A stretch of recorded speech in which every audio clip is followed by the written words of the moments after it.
DDoS or denial of service attacks have been common around the world for 2 decades. Some of them are so powerful that it was impossible to stop it, and some of them were so weak that it was stopped in 1 day. DDoS are everywhere and are affecting the lives of people and groups of people. Some of the attacks are either caused by people that wanted their voice to be heard around the world and wanted a change in the government, while other attacks are caused by people who are jerks on the internet. The attacks are either on a person or a specific group.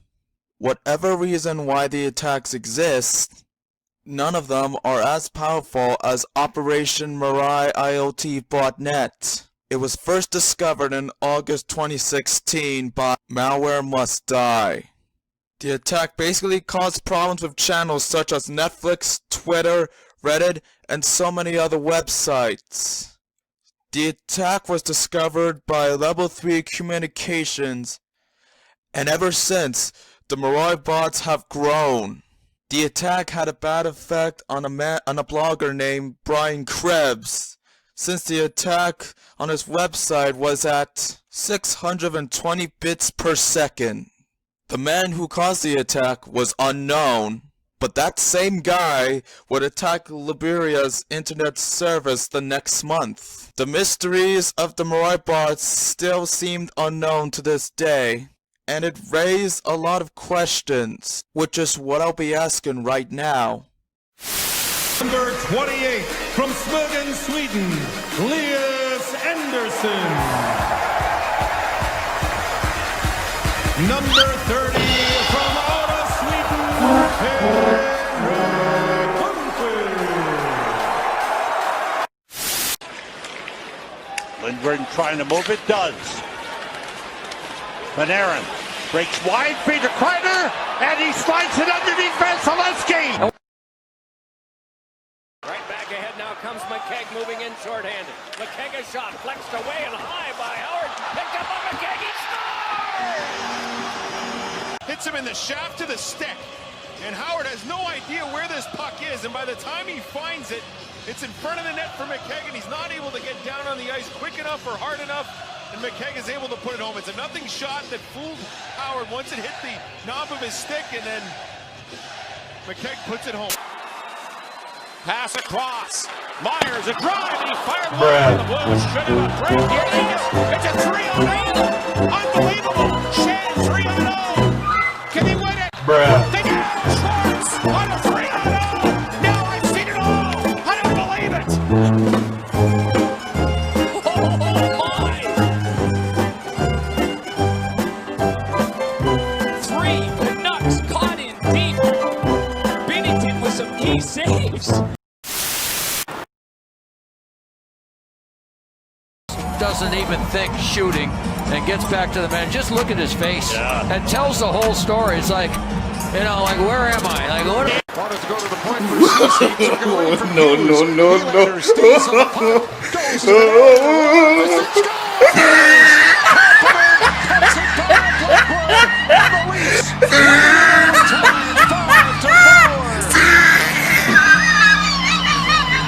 and I think the Devils put this one in their own net.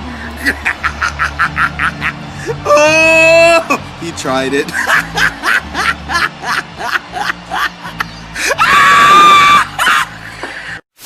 D'Angelo came out of the box, stopped, went the other way, and how about that? He's looking past. He learned that from Panarin.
not even 6 feet tall.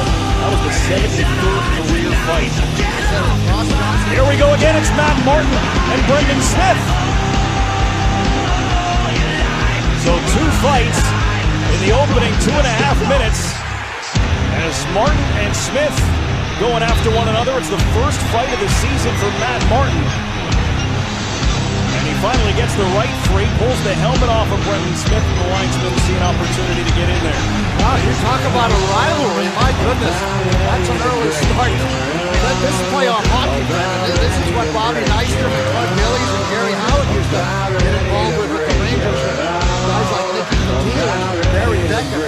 Boy, I haven't seen this in a long time before the puck drops. They just jumped the gun. Oh, yeah, exactly. They never put the puck down. The linesman faked them out, or the centerman faked them out. They thought it was going to happen in there, so. If that puck hits the ice, it's just a 5-minute fighting match. Yeah, it's the linesman that did drunk.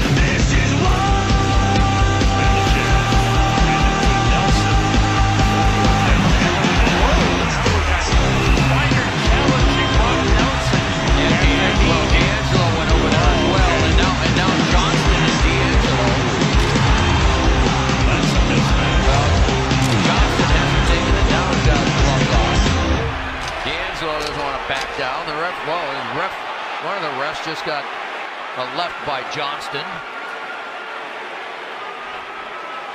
D'Angelo's a tough kid. And it's a huge mismatch, but he doesn't back up at all. No, they didn't like the hit on Zibanejad by Brock Nelson. We now return to your regular programming. Brad Marchand must score to keep the game going. Nope. Marchand overskates the puck. He touched it though with his stick. What's the ruling? The officials get together. He moved it forward. If he touched the puck with his stick, that's going to count. He did move it forward. What an ending this would be. over. Flyers are off the bench, but there's been no call made yet. No goal. It's over. Marchand flubs it. And the Flyers win in the shootout. 6-5 is your final. Mission failed. This is Beauvillier. Taken away by Panarin. Panarin breaks toward the net. He's double teamed. And it's knocked away. Zibanejad scores! He scores! The Rangers win!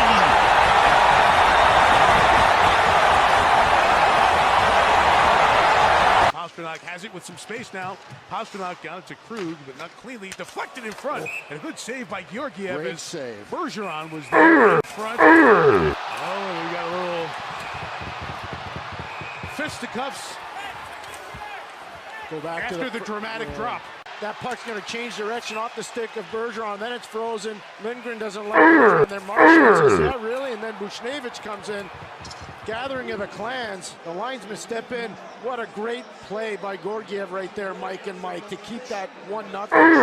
And you usually see Bergeron get involved, but when he does get involved, you know you're going to have other Bruins who come to his rescue because he's the captain. Only Marchand. 2 checking at 17. Double kill.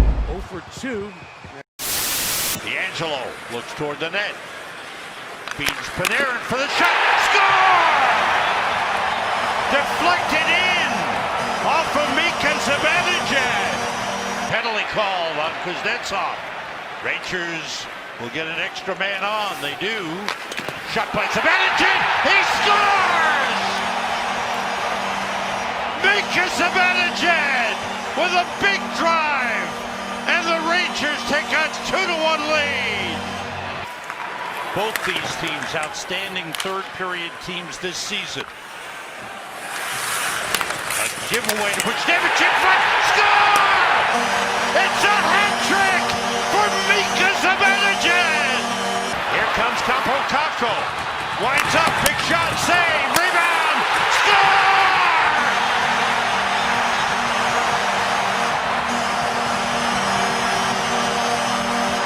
Panarin.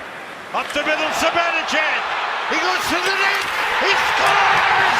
He scores! The Rangers win! Mika Zibanejad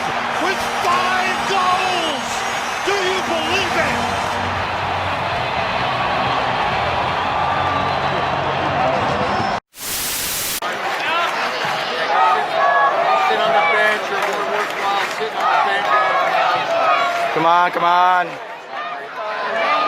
Let's go, let's go, let's go, go, go, go. Come on, Panarin! Come on, keep it in, Panarin! Oh, good, good, good, good. Keep it in. Shoot it! Ah! No, oh, good keep in! I thought he had to get out. I thought he had to get onside to do that. Ah, now it's offside. No! No! No! No! No! No! No! No! No! Oh wait, it's an empty net. It's an empty net. Oh no! No! No! No! No! No! No! Come on, get out! Get out! Get out! Get out! Run, Kakko! Kakko! Come on, Kakko! Come on, get it out! Get it out! Let's have it! Let's have it! Ah!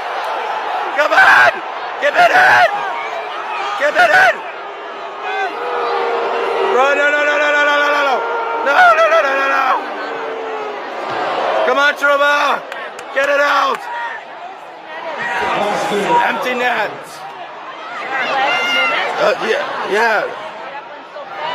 Yeah, it did. No, no, no, no. Go away, Vancouver. Go away.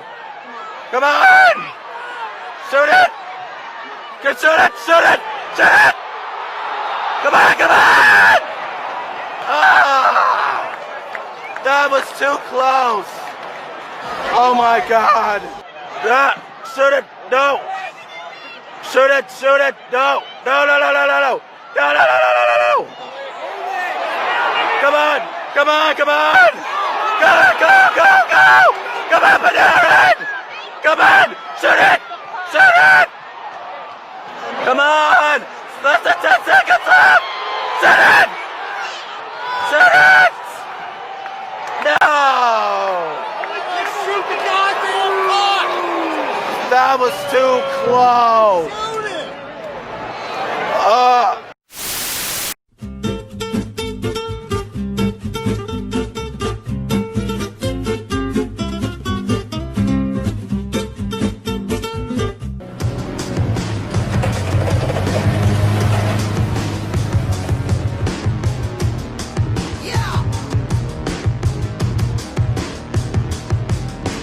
I'm so sick of me.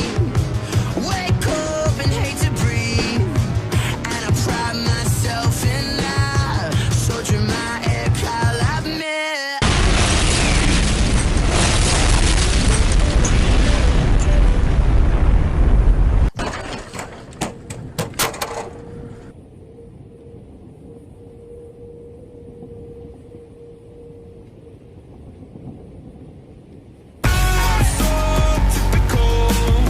My life ain't typical, but I'm so caught up in it. Just a low life I'll admit. And I ask myself, when my time will come, will I run away? Will I run away? Telling me that I'm gonna be fine. The world inside of my mind, piece them together and jump on the sides. I'ma be alone tonight if I try to stay alive and realize I'm going blind.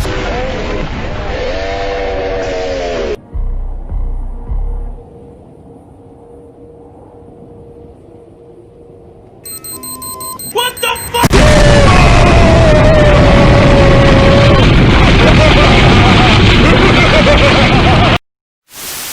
Are you guys ready? Drum roll, please. Yeah, and here it is. So this is me, Dustin McGowan, the guy who made this videos on YouTube.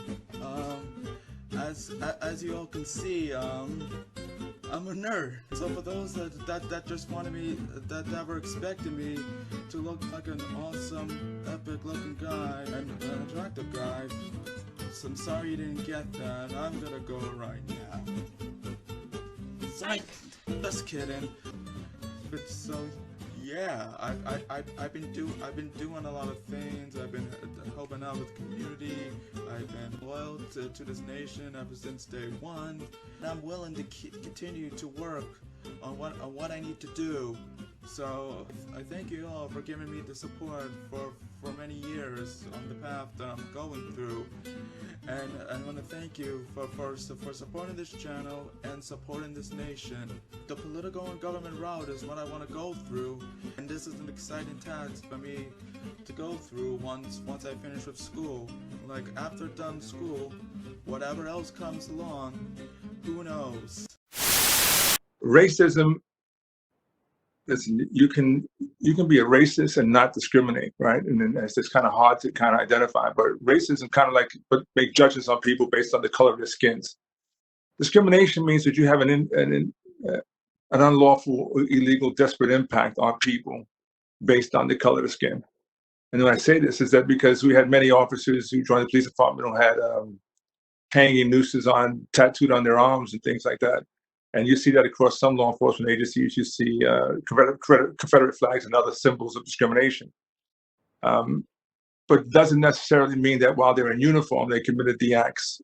They were discriminating against people. They may have been racist, but they did their jobs in an impartial fashion. So that's just one area. So when we talk about, again, I can talk to it from two different perspectives, right? One is, I decided to run for Queensborough president's office because of the issue of discrimination and desperate impact, right?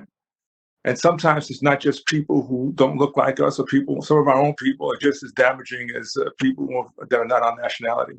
And I say that because we have gatekeepers, people who don't change policy or procedures. And they hold these gates in these positions for so many years, and they wait for a tragedy to move them. So in these recent cases, you have a movement based on a tragedy that occurred, a murder that occurred that was caught on camera.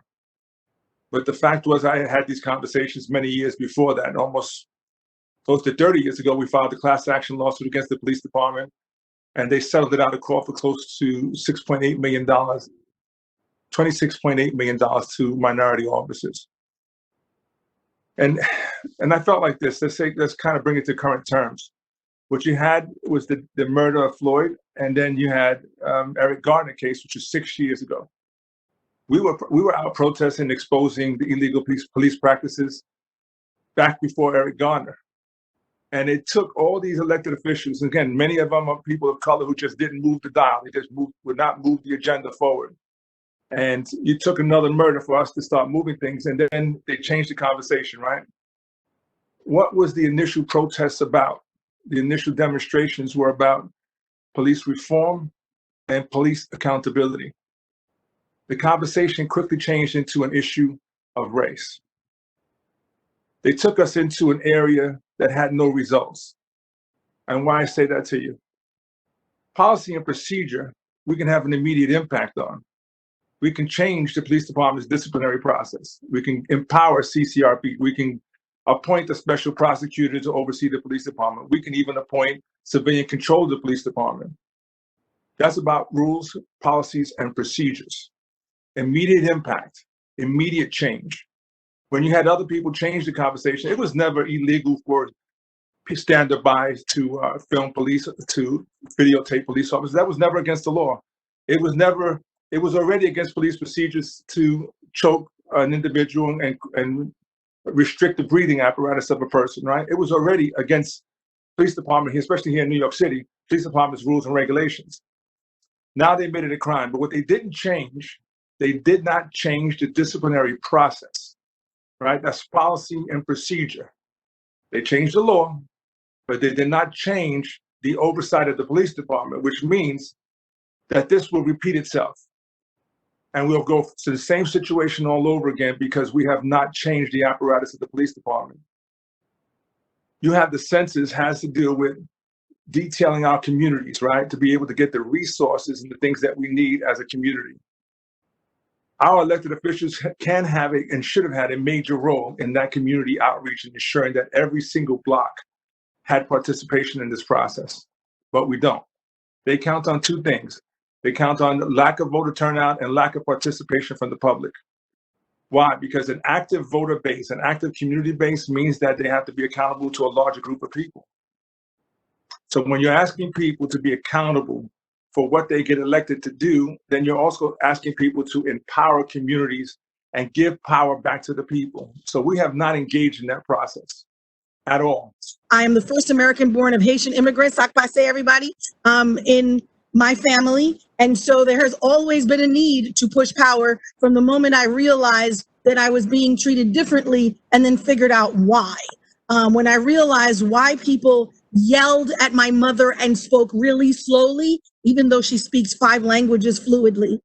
When I realized when I got to college that, whoa, everybody on this line for, financial aid, whose financial aid particularly got screwed up, looks like me. And then all the people going in and out of the Bursar, 1, 2, 3, didn't look like me, right? So from the time you realize there is a difference, I think many of us make a choice without even thinking about it to become activists and to organize, because really, what? Seriously? That can't be, right? It just doesn't make sense to people who have common sense why there is such a difference. When the enumerators come knocking on your door, and I have trained thousands of enumerators in my federal census career, when the enumerators come knocking on your door, if you are not home, they have absolutely the right, it is their training, to go to the next person that they see, or the bodega, or the person on the stoop that you don't talk to, and say, hi, you know those people, this window right here?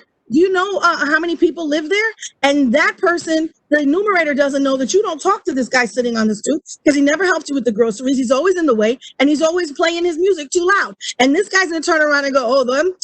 Nobody. They ain't nobody. And the enumerator will say, nobody? Thanks, vacant. And your voice has just disappeared for 10 years. Just like that. You are not there for the next 10 years of every resource that's being doled out. It's like if you just cooked dinner and you were really happy with what you put together. You got your arroz con pollo, you got your little, your salad ready, you're ready to go. And then somebody says, you gotta come, you gotta run with me. And now you're no longer at the table. And by the time you get home, your whole family ate everything you cooked and left you nothing. They're like, but you weren't here. You disappeared just like that. Look how easy it is to lose your voice. You could go to a school and your kid is in a classroom that is overcrowded, your teacher has had it and is 5 seconds off of committing themselves, which many have done, to the psych ward because they need a break, because they can't do it anymore. They can't come out of pocket anymore. And you want to know why, when then if you lied about your address, which you're not supposed to do legally, and said you lived in Park Slope or you lived in Riverdale or somewhere else, they've got like 15, 20 kids to a classroom compared to you have 32 in Queens and in Brooklyn and the Bronx and these other neighborhoods. You want to know why? Because you didn't do the census. And let me tell you why. All the census is your RSVP to what could be, should be the greatest party in the world. Living in America, living right here in New York City. But if you don't RSVP, your host is not going to be prepared for you. So there's not going to be enough bouncers. And that for us is NYPD, right? Because when the party is live, you're going to get people that crash that you don't necessarily want to see socially. But you're not going to have enough precincts. They won't be close enough for when you really need them, but when they're not breaking the law, because you didn't RSVP. When the party's really hot, the roof is on fire and you will burn down because there's not enough FDNY. There are not enough firehouses in your community because all of that is based on population. When it comes time for school, when have you ever gone to the first day of school and you see teachers clicking how many students are coming in and going, I'm sorry, Johnny, you're number 101 and we were only expecting 100. So I'm sorry, you're going to have to wait 10 years before you can come back. That's never happened. It's never gonna happen. So what does happen when you don't do the census or when you leave children off of the census, which millions of children, millions were left off the census 10 years ago. Remember, you only get to do this test once every 10 years, but the data lives annually and is revived every year for 10 years. I kid you not. You don't put a child on at 5 years old. That child's going to go to school. The school only expected 100 kids. They only budgeted for 100 kids. After a point, or if your kid transfers, that per pupil dollar amount that's budgeted no longer comes in, and all the kids have to do what my mother said all our lives: eat little and live long, right? And so we have to break it up into smaller pieces. And so the resources get stretched, they get shared because the children are not turned away. And now at 15 years old, 10 years later, you get a chance to remember to put your son or daughter on this census, on the form, and that means they've spent their entire academic career from kindergarten to a sophomore, junior in high school before we gave them the resources that they needed and the support for their academics. And education's a game changer, but we're rigging the game because we're not taking the roll call. And now let's talk about this. You want to talk voting and elected officials, but before you even get to a representative, you got to do the census. The number of seats we get in Congress and delegates to the Electoral College, if you didn't know, now you know. That is directly correlated and directly comes out of the census population data. And so just like this, just like you can lose your dinner if you walk away at dinner time, just like that, we lost congressional seats. In the late 40s, New York had 54 delegates in Congress. We are now down to the 20s for delegates for seats in the House. And right now, we've got a neighbor running Washington, but maybe not a friend. Depends on how you see it. So this is not the time. This is not the season for New York to have a smaller voice, less of a voice in Washington that now maybe more than ever before. And this is a presidential election year. So we need to do the census. And if I haven't gotten your attention enough, when we talk about representatives, when we talk about what happens with the census, it's about 4 things. You're right. Everybody who lives, breathes in America has a right to be counted. Do not let anybody count you out. Because even though the Constitution was not written with you in mind, they couldn't do the Constitution without talking about what they were going to do about you. Okay, and we'll talk about the mess up history of the census in just a minute. But they could not, before this first census in 1790, they had to have a constitutional convention when they argued about the melanin-minded people, the people of color that they had enslaved in the country. They couldn't move forward without figuring out the problem of what to do with you and how to count you. And so when you look at the census, 4 R's, you have a right to be counted. Again, it doesn't matter what they thought about when they wrote the Constitution. It's what they brought about that everybody gets counted. Even those of us that they considered at the first census were only 3/5 of a human being. They dehumanized us, but they still counted us. And the same is true today, except now we all count as one. So no matter what part of New York you live in, no matter what experience you're having, no matter how good your ketchup or your Spam sandwich is, or how long you wait in the line at the pantry, you count. You count the same as somebody living in Trump Towers. You count. You count the same as somebody with a condo or a co-op or a mini estate. You count. You count the same as all those people that flew and went to Vermont and the Hamptons and are hanging out and haven't even done the census yet. Don't take my word for it. Read the New York Times article that came out this weekend. And so this is what we're talking about. You all count. We all count. Whether you're a citizen or not, we count. Whether you're in the process of becoming a citizen or not, we count. If you are that person that came to visit and had a lot of extra luggage when we came to get you from the airport and was like, oh, you have a lot of bags. And you said, I'm not going back. You count because you live here, because you need the bouncers. You need the hospital. If that party gets too live that you didn't RSVP for and you had a little too much to drink or too much fun, you need the ambulance to take you to a hospital. The hospital needs to be close enough and in your catchment area. They determine that by population. The hospital needs to have enough people on staff, on duty, and they base that on population, right? And so if you don't do the census, you disappear, and so does the quality of your life for the next 10 years. So this is not, I'm not playing. This is not a joke. This is real. Change before my eyes, you know, back then we didn't have these nice gates and these nice stuff. Now all of a sudden our rent is being raised, stuff like that, where we're being evicted, being said things that we didn't do and stuff like that to try to be evicted and to get out of our neighborhoods that we built. Now the difference between minorities and the majorities, or if you want to be more bluntly, color and non-color, is that I feel like we often, when we don't like something, we are told we got to get out of it. I'm always told you got to get out the hood, you got to get out of the hood. Now, why can't it just be that we, as the people that are in the hood, make the hood better instead of just trying to get out the hood? Because guess what, you don't get out the hood, but the people that you hate, the man that you hate so bad, is gonna come in your hood now and change it. And now you complain because you don't know why, because you don't want to educate yourself. on why this is happening. So I really do appreciate this meeting. I'm glad that's about the census. Honestly, I didn't do the census because I was confused on what was. That's another thing too. I was not educated on the census as a student. I wasn't getting no information on the census. I had to dig it in myself, and that's another issue that we have.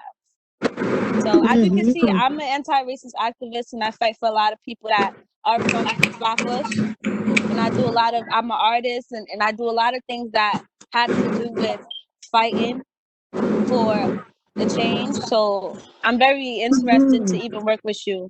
Before I announce the final speaker, I just want to point out that Kathleen's speech is a perfect example, if not the definition of the American spirit. This type of energy and this type of spirit and confidence is what we need right now. Like, we've been dealing with so many things around our nation, yet we stuck by it. We stick together, and we were able to survive everything. And if we keep doing this, then we'll be able to survive everything, and things will be back to normal. But doing the census is one of the ways to contribute to this nation. And I advise you all to please do that, and also to spread the word to others so that it all get counted. So when it comes to the census, we have our priorities, the Black and Brown count, the LGBTQ population, and limited English proficient groups. We have focused on those groups because they are historically undercounted in New York City and across the country, and they are often misrepresented. When we're talking about the LGBTQ community, there is no box on the census if you're a non-binary, if you're transgender. And when you feel like your identity isn't being seen, you might not want to participate in a thing. You know, I have heard people say, I don't want to fill it out because they don't take me into account. They know we exist and they don't put us on a form. And so it's really important to hear those concerns and what people have to say on the census so that we can create a more inclusive census. So I know today we're having an uncomfortable conversation. We're talking about racism and the census. So racism is a huge thing to take on, but we know that racism exists because certain groups benefit from it. When we're talking about straight, white, cisgendered men, we know that they have been in power throughout history. They're the ones who tell history, and that often when strides are made for people who are on the periphery to get rights, the laws are changed so that they can no longer access them. So once people were allowed to get the right to vote, Black people specifically, then mass incarceration started to happen, or people were getting arrested, and if you were in prison, you lost your right to vote. So how can you control a population in another way? So when we're tackling racism, we're tackling many different forms. Things change over time, but these systems are still in place. And ultimately, what we want to do is break down those systems, recreate them, reimagine them in a way that is beneficial to the communities that are left, again, on the periphery all the time. So I know for me, as an Arab Muslim woman, I've experienced racism. I wear my religion on me. There's no way I can hide it. Scarf is right here. So once I went to a predominantly white school for college is when I felt like, wow, this stuff is real. I grew up in Bay Ridge, Brooklyn, in a community where everyone looked like me, where they spoke like me, where my culture was accepted and encouraged, and put in a place where people who were around me didn't know how to identify with me, where all they saw were those different elements of me. And so when we think about racism, we want to talk about how we can educate people, how we can have conversations, how we can rewrite history in a way that tells what actually happened, that tells stories accurately, that empowers other cultures. For me as an Arab, when I learned about anything that had to do with Arabs in history, it was in a very, you know, almost, it's like we don't have any humility the way that we're taught. It's, you know, we're barbaric, we're this, we're that, we're terrorists. You don't learn about how we have created so many different things like math, algebra. I mean, not that I like algebra, but still, it is a great tool for the world. And we don't learn about those things in history. So I think that's a huge, huge thing when it comes down to tackling racism, is learning what actually happened that led to the systems to be the way that they are now. So the census does play a role in racism to an extent, when we're talking about how certain groups are excluded. For example, again, Arabs, you know, we are considered white. So on the census, we can put in this year, you can write in what your ethnic identity is. However, for years and years and years to be known as just white, you can't really track your community. So we know that the Arabs in the US, in New York City, don't have experiences as if they are white people, but their numbers get tracked like they are. And so when we're talking about COVID, for example, we can't track the numbers and how it's affecting the Arab community. We just know it's extremely detrimental. And we know from community-based organizations that communities are being decimated by it. But again, we don't have numbers to show it. And we don't have numbers that can aid us, you know? So often when you are seeking resources, you need to have some sort of numbers to back it up. We don't have that. And so the census choosing to exclude Arabs and North Africans from the census in that way is further harmful for our community. That was very well spoken. Like I said, I don't know any type of information about the census, and I'm getting all this information now, pretty much. And that is something that I know that my other friends have had problems with, about other type of surveys, not just the census. So it's really interesting how you brought it up. And I was just thinking of how, like, you know, there's a lot of things that happen in the Middle East also. And I feel like, you know, certain things like the census, it interferes with the amount of people that know about what's going on in other people's areas, because it's like you guys have a small population. But like my great grandmother, she's Muslim. So at the end of the day, you know, I knew this all around me, pretty much, all different types of religions. So it's very interesting how you brought that up, and I'm very happy that you brought that up. There's this couple that had an autistic son, and they wanted me to tutor him, but the capacity of the job was in actuality me being a nanny for him, but they didn't want to compensate me or call it that because I would have to ask for more pay. So anyway, I was walking back to the bus from that interview, and I walked past the firehouse, and the firehouse was primarily a lot of white men. They sexually harassed me, and then when I didn't pay attention to them, they called me a spick. And I'm Puerto Rican and Afro-Guyanese. I'm Afro-Latina. And just hearing that word made me froze. It's like, wow, they only consider me to be less than. So that's a personal experience I have. Wow. Now that experience is really scary. Like it's bad enough that they're harassing you and trying to do bad things to you there, but the fact that they're also being racist because of that, it's just so wrong on so many levels to think that.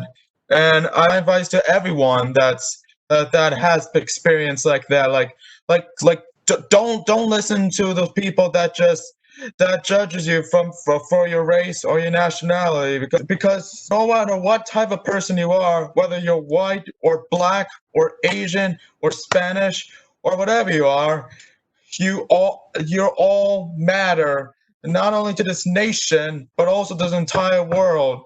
And I believe that every one of you should, and everyone in this nation should get all the respect they deserve, and they should all be treated equally. I 100% agree. I just want to thank all of you for attending this event.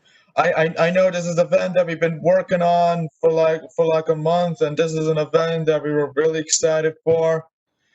And it is true that racism is a big topic, and this is one of those issues, if not the issue, that we need to work on to make sure it gets abolished. I mean, like, it's going to be a difficult task for us to do, and it's going to take us a while. But as long as we all stick together, work hard on the things we need to do to end racism, and to make sure that racism ends, then we all hope that it ends eventually. This is the one main topic that I've been doing research on since back in my high school days, and I've been doing it a lot to this day. During my times in college, I actually made several papers talking about racism and the stories and what we need to do to end this. In fact, I end up finding a solution that, if not the solution, at least one of them, ways to end racism. I feel like that the way to end racism is that we need to have racism classes in schools where we teach all the students the history of people of all races, and teach them of ways of not being racism and how to treat people equally, and what to do if you encounter someone that's being racist to someone else. I mean, like fighting to end racism is a big deal for this nation.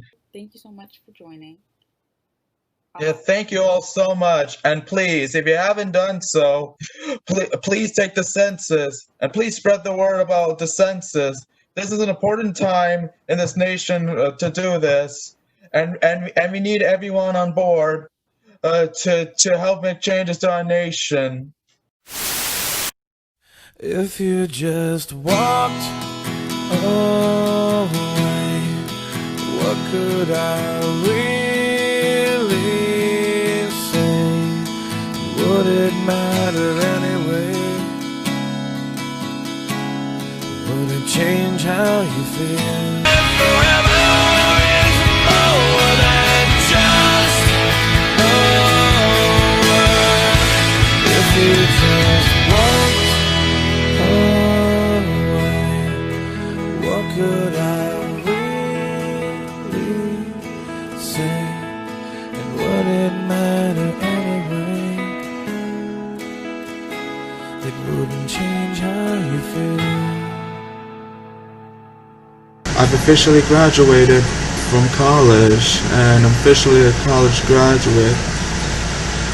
Well, I mean, what an adventure I had in my educational career.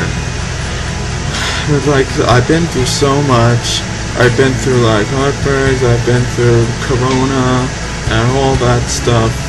But no matter what I went through all this time, I have managed to have the strength to keep pushing through, and now I am at this moment right now. Like, I did so much that not many people like me would be able to do. I mean, and those years have just been amazing. I never expect to have moments like this during my educational career. I didn't expect, at certain times I expect to do well, but I didn't expect to do this well. It's unbelievable, but it's unbelievable what I've been through, and it's unbelievable the things I was able to do, no matter what was in my way. Like, there's so many people infected with Corona and all that in this pandemic, but yet there are some people that were able to make it through without any problems, and I somehow, in some way, am one of those people. this is just absolutely amazing, and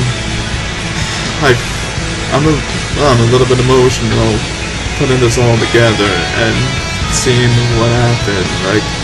Like if you were to go back to the past and see a child of me, and you tell the child version of myself that I'm just gonna make it here and to do all the things that I've had over the years, I probably would have gone more selfish, thinking like, I'm gonna do it. I don't need to work hard to get there. I know it's gonna happen. Like, yeah, but I kept my confidence up, and I was able to do what I needed to do, and I never stopped until everything was done. It's like, it's just what I've been through in this moment that I graduated back in the 24th of July in 2020. Like, this is a perfect example of the ways to tell others that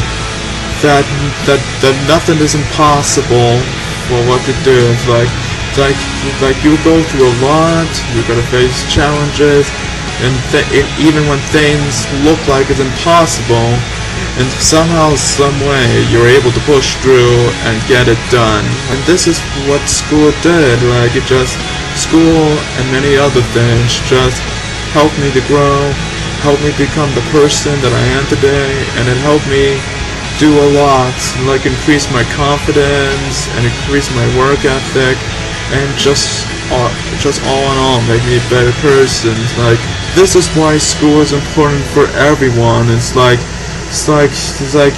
School is a good thing if you're currently or have been there, or you have children that are going there. It's like they're gonna go through some good things, they're gonna go through some bad things, they're gonna make a lot of friends that turn to family, and you're gonna end up seeing enemies, and you're gonna have those that betray you along the way, but they can't accept the person that you are and that you're becoming to be, and they're a bit jealous that they're not you. Like, you're gonna have memorable moments that help you become a successful person, and you're gonna see some heartbreaks that would just broke you mentally and make things much more difficult. I mean, depending on the person you are, depending on the people you're around in, and depending on the school you go to and on the things you do there. It's like, all in all, it's a well-balanced trip. But once school is done, and once you graduate, once you move on to the challenges of adulthood, you will have a better appreciation of life, and you'll be able to have so much appreciation up to the point where you know that you will be one, if not the reason, to have all of this happen. So no matter what the future holds, and no matter how difficult it is, just know to never give up. Just keep doing what you gotta do until everything is complete. The future is something that I gotta think about because I have so much to do on my plate, so many responsibilities, so many things that I want to do, and I gotta push hard to get where I need to be. Like ever since I was a kid, what I wanted to be is President of the United States, and I'm not kidding. I really want to do that. Like, I want to do that so I can help people, so I can help this nation become better. And I know that the way for me to get there is work towards a government job, like the Senate, the Senate, the House of Representatives, Mayor, Congress, or whatever that. But I got to get more political and government experience in order to get there in the first place. But as long as I keep looking for what I need to look for, as long as I work hard and keep doing it without stopping, it should be possible. Like like I did so much. So I'm like, if I can graduate from college, like I graduate college without failing a single class, it's crazy there. If I could graduate college, if I can become an assistant scoutmaster, if I can work for the census and all that, as long as I work hard on what I need to do, it's possible for me to do what I need to do. I just want to thank everyone so much for being on my side in this and helping me and supporting me throughout this entire journey. I want to thank my family and my friends for being there for me when I need them and for making sure that I succeed. So thank you all so much. I really appreciate it. Like, it's like I'm lucky to be surrounded by great people and good things, and to do a lot of good things. It's like I don't really deserve this life, and yet I got it. Like, I don't know why, but like it's something that I need to stop questioning and just go with it. So.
Oh my god!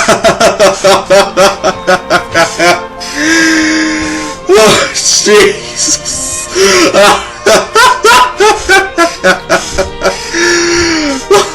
Look at this defense! Oh no! No! No! No! No! No! No! Yeah.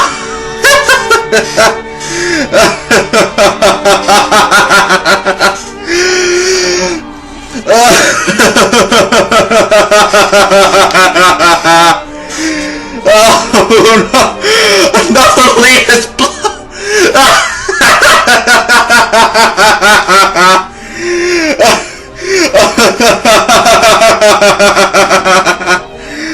oh my god! They blew another lead! Oh god!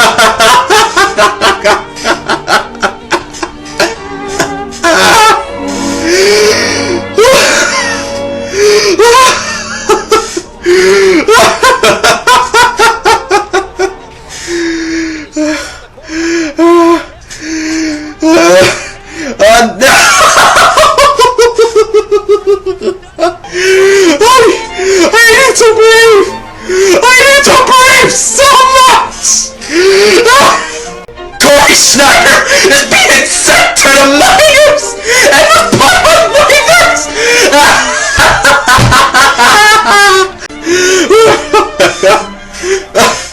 There was no call. Oh, a 3-on-1.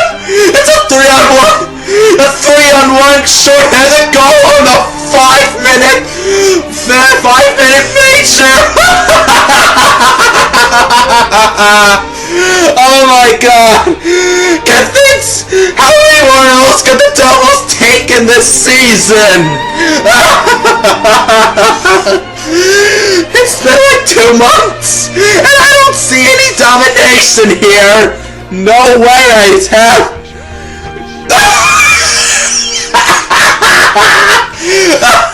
How did he let that in? How did Louis Domingue let that in? Well, John Hines got fired. I don't blame them. They're so shit. You traded Taylor Hall for next to nothing.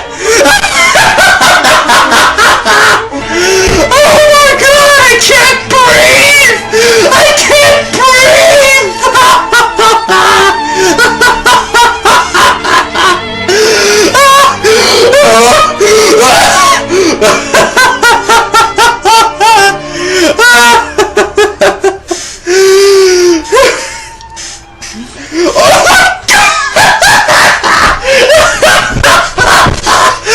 David Simonson scored by himself in an overtime game.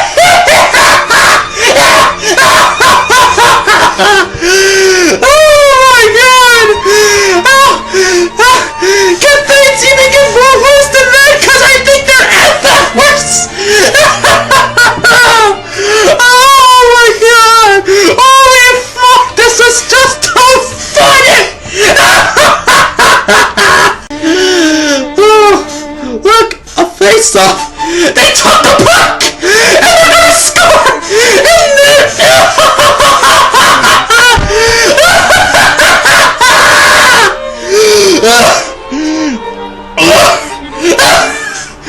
And the refs, even the refs, give no shits about the Devils. They think they're smart to a joke that they're not giving them fair calls.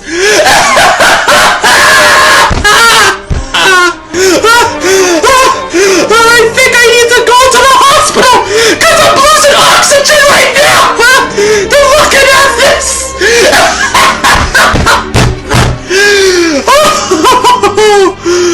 Can this team ever hold on to a lead?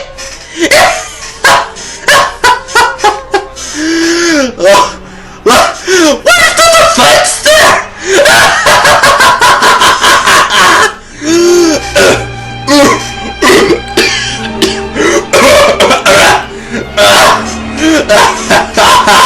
This is the comedy we all looking for. It's like we're in the middle of a pandemic and we need something to get us by and to make us happy and have us get hope that things are better and that things are still great. And I think this may be the cure.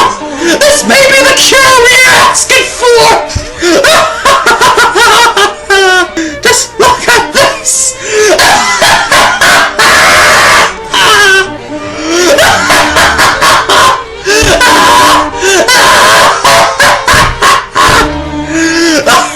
I'm losing my voice here, man! I'm losing my voice!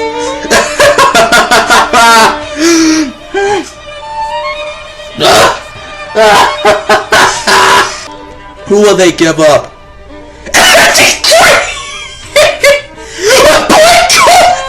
And all you got was Nolan Foote, a fellow first rounder! You can't even get bigger players like Stamkos, Kucherov, Barzal, or any of those players from those teams! You have to get the player that's either mediocre, or just plain suck, or they just be in the minors!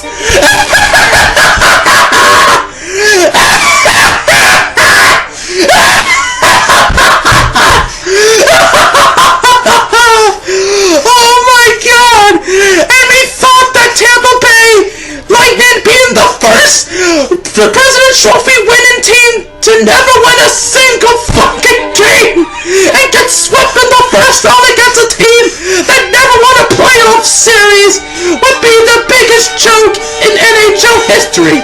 But no! The Devils just pulled it by a mile! They're now the biggest joke in the NHL! I think even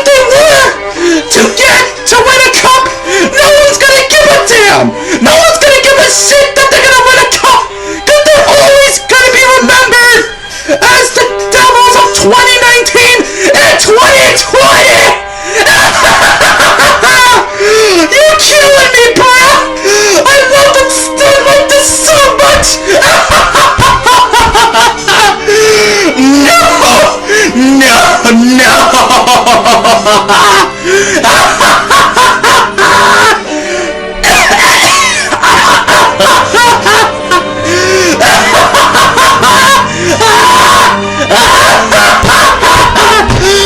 my god, I'm crying! I have tears at this house!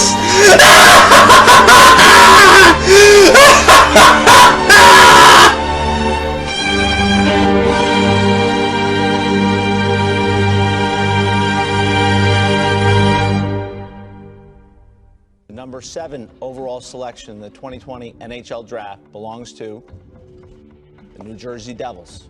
You seriously thought you were gonna win the draft lottery again? God, you such fucking idiots.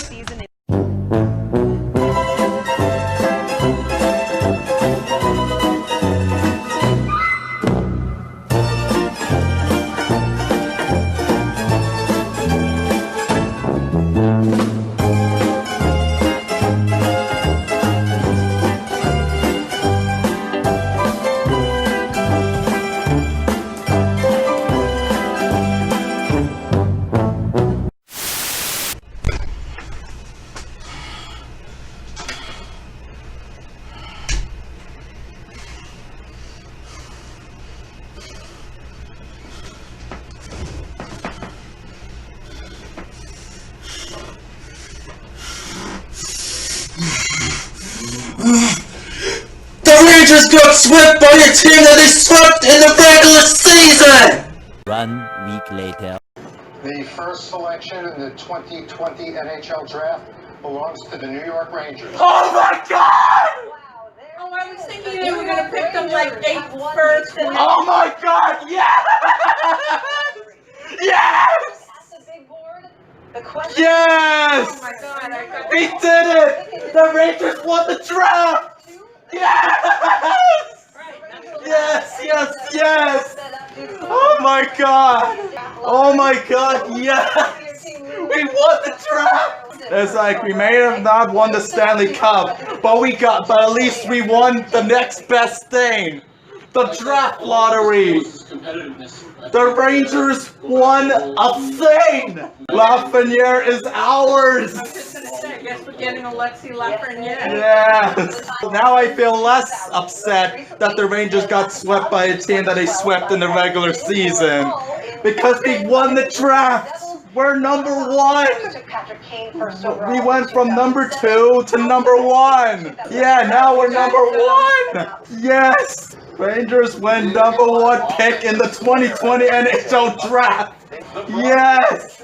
The Rangers won the draft! Yeah, I mean, imagine, yeah, like 1 week we got swept by a team that we swept in a regular season, and now a week later, we win the draft! Yeah, I'm glad.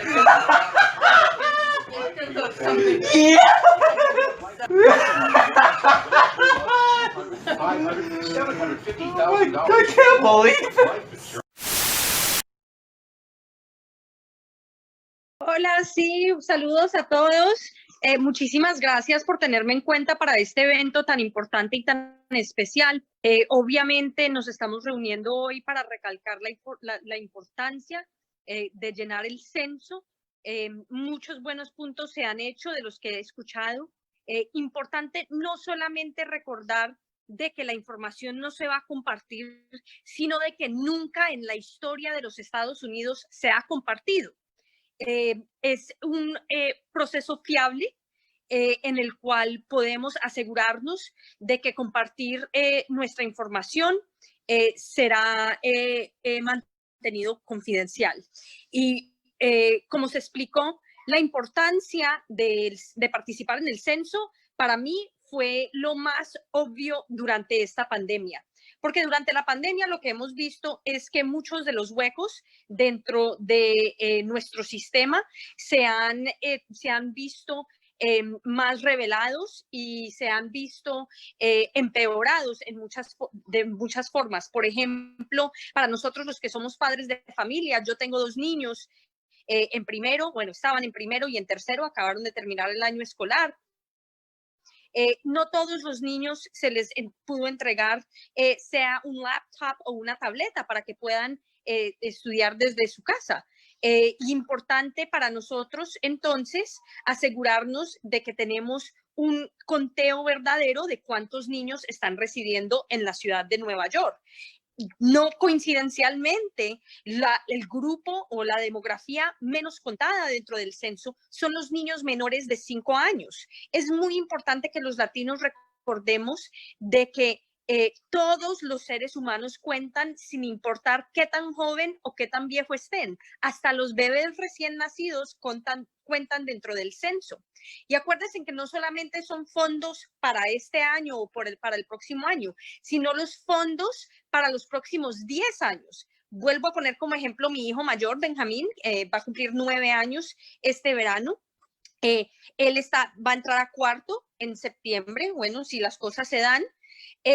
El censo que estamos llenando este año va a determinar los recursos para sus aulas, para las escuelas de mi hijo, para los próximos 10 años, hasta que cumpla los 18 años y ya se vaya a la universidad. O sea, toda su carrera primaria académica, lo que reconocemos como los fundamentos de la educación, es muy importante.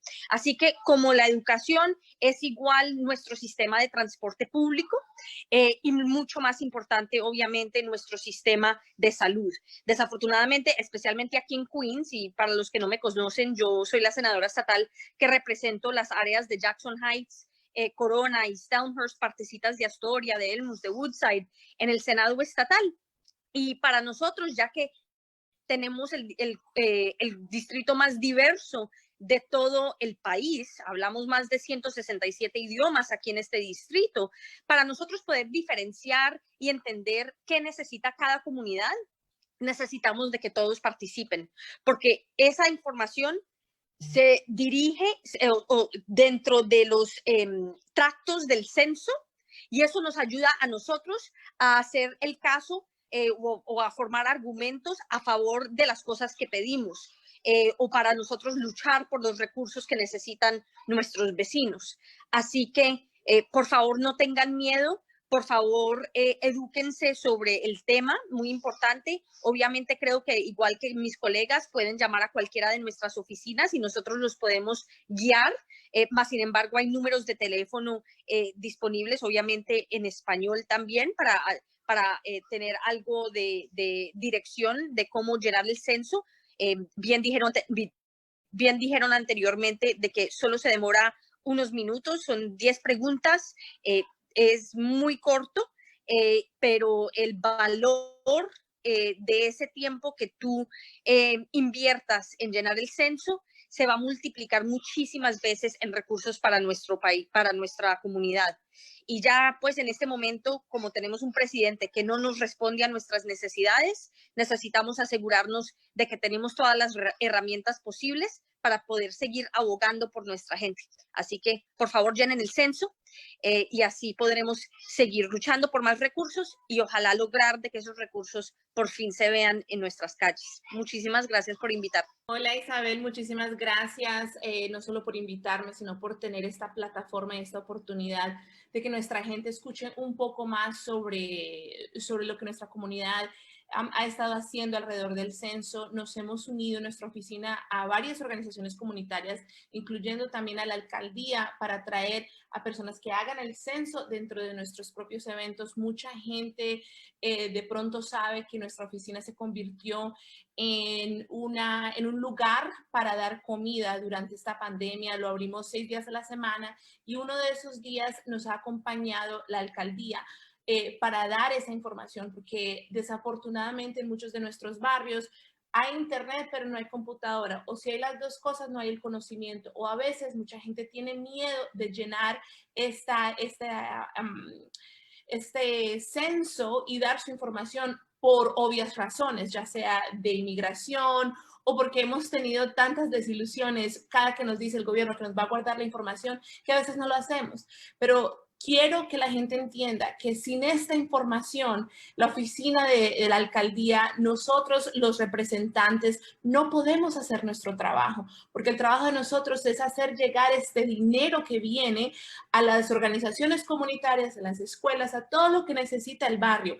Y si queremos un mejor barrio, una mejor comunidad, mejores oportunidades para nuestras familias, tenemos que tomarnos ese tiempo sin miedo, porque la ley es clara, esa información no se va a compartir, y llenar este documento, dar esta información y hacerse contar, porque demasiado tiempo hemos pasado con el gobierno federal, con muchos oficiales electos que no nos quieren en este país, opacando nuestra existencia. Necesito que por favor lo llenen, porque especialmente ahora después de esta pandemia va a ser clave tener quién en verdad está en nuestra comunidad para saber cuánto dinero va a venir a nosotros. Va a ser primordial, y si no, no vamos a poder tener todo lo que necesitamos. Les invito, todavía hay mucho tiempo, llenen el censo. Recuérdenselo al vecino, a su mamá, a sus amigos, al bodeguero, a todas las personas que usted vea en la iglesia, por el Zoom, a todos, todas las oportunidades que tenga, dígale a todo el mundo, llene su censo. Ya llenó su censo, si no, aquí está, porque necesitamos esa información para poder hacer un mejor trabajo para usted. Muchas gracias. This is really good. Oh, hey, I didn't see you there.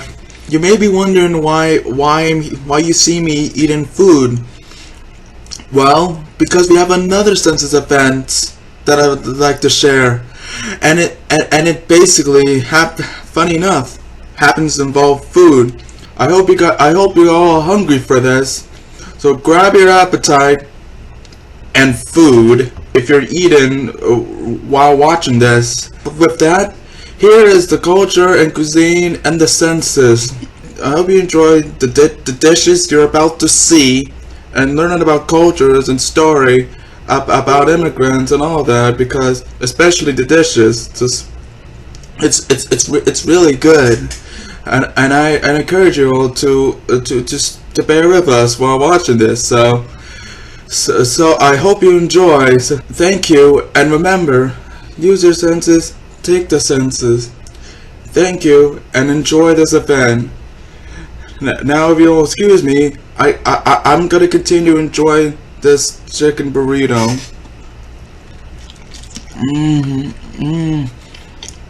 This is so good. I love this a lot.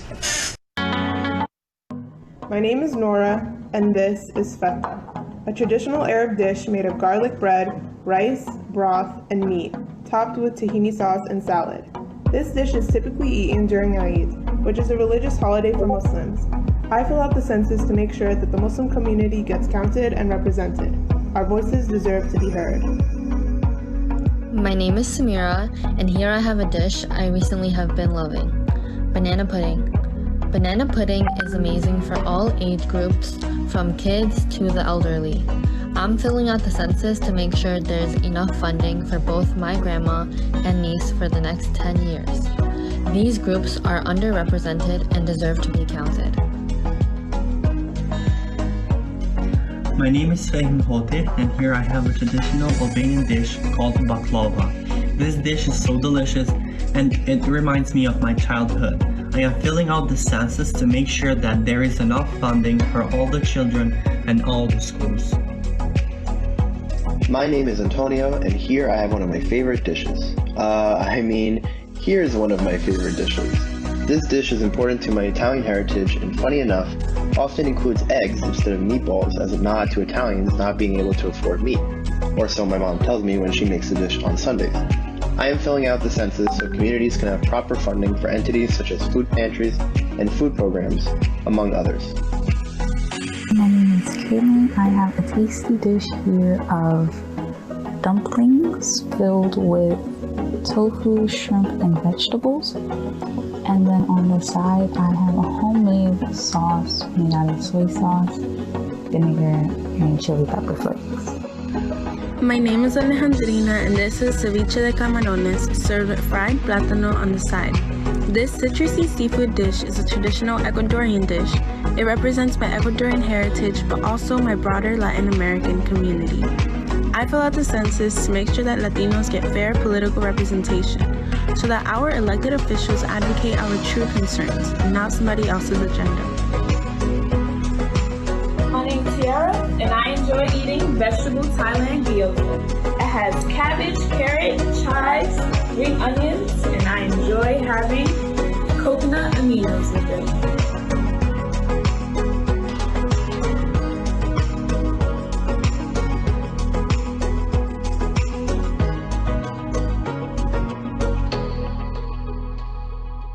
And so then you are going to go ahead and split your shrimp into two because, ooh, plot twist! We are going to do a batch of fried shrimp and a batch of sauteed shrimp.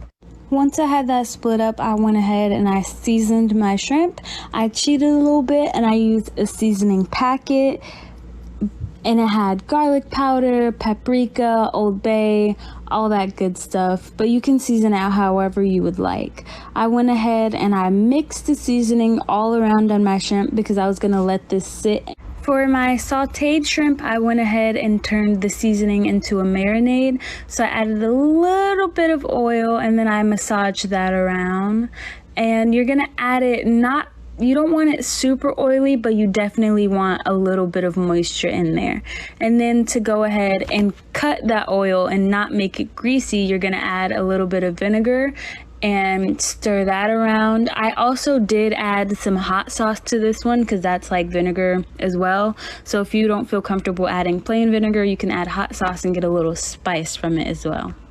So as I was marinating in my refrigerator, I went ahead and warmed up some milk for my grits. You let the milk come to a boil, and then this is when I first added the grits in. They just sunk to the bottom. You couldn't see them over the milk. And then after you let them sit, they'll slowly get thicker. If you don't know what grits are, they're a type of cornmeal, and you cannot eat them raw. They need to be completely cooked.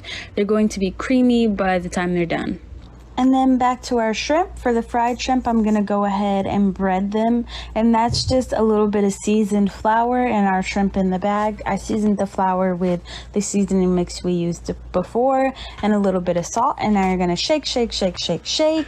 It's best to do this in a plastic bag or a paper bag if you have, so you can just throw it away when you're finished. And then you're going to tap off the extra flour and see if your oil is ready. You see it's ready because it bubbles as soon as you put it in there. Then I went ahead and fried my second batch of shrimp. If you're gonna do a third batch, you don't want to do it for this long, but I fried my shrimp for like 3 minutes. If you don't know, you can always do a test shrimp and see where it's at because our oils might be at different temperatures. Yours might be a little bit hotter than mine, so I don't want to give you an exact time. But here's how they look when they came out. And then here's your grits when they're almost done. I added a little bit more milk so I could let them sit while I sauteed my shrimp. But this is the point where you want to add your cheese. You add your cheese, you add whatever seasoning you want. I did a little bit of the seasoning packet from before with some salt and pepper. And then you stir in your cheese, and this cheese is smoked Gouda and some cheddar, and it was so good and creamy. After I put my cheese in, I went ahead and sauteed the shrimp because I knew that would only take a few minutes and I still wanted my grits to be nice and fresh. So I went ahead and poured the marinade and the shrimp in the pan with butter, and I let my marinade cook down, and you can throw that on top of your grits as gravy. But once that is done, honey, fix you up a bowl with some fried shrimp and some sauteed shrimp, and here it is. I had a great time in my experience working for the CUNY Census Corps. Like, out of all the jobs I had thus far, this is by far the best one I ever had, and by far the longest that I've ever been with a job. Like, this was really interesting. Like, I started this job in January and it ended it last Friday. So basically, from January to August, I spent all that time spreading the word about the census to others and to make sure everyone gets counted. And I was really happy and I was really excited when I finally got the work. When I finally got the work here, I was excited and making an impact for this nation and our community. And it was a roller coaster for this event. I mean, like, as we all know, we had the coronavirus going on, so So things were different for me when I was working there. Before the pandemic happened, I was working at Queens College. I was a CUNY Census Corps student at Queens College, and while I and others that I worked with were working around Queens College, we basically went around campus posting flyers around campus, attended tabling events to spread the word about the census, and also contacted student clubs and professors about spreading the word about the census to their classes and to anyone. Either we email them or we just go around the places around campus, to many offices that we can find them and talk to them in person about it.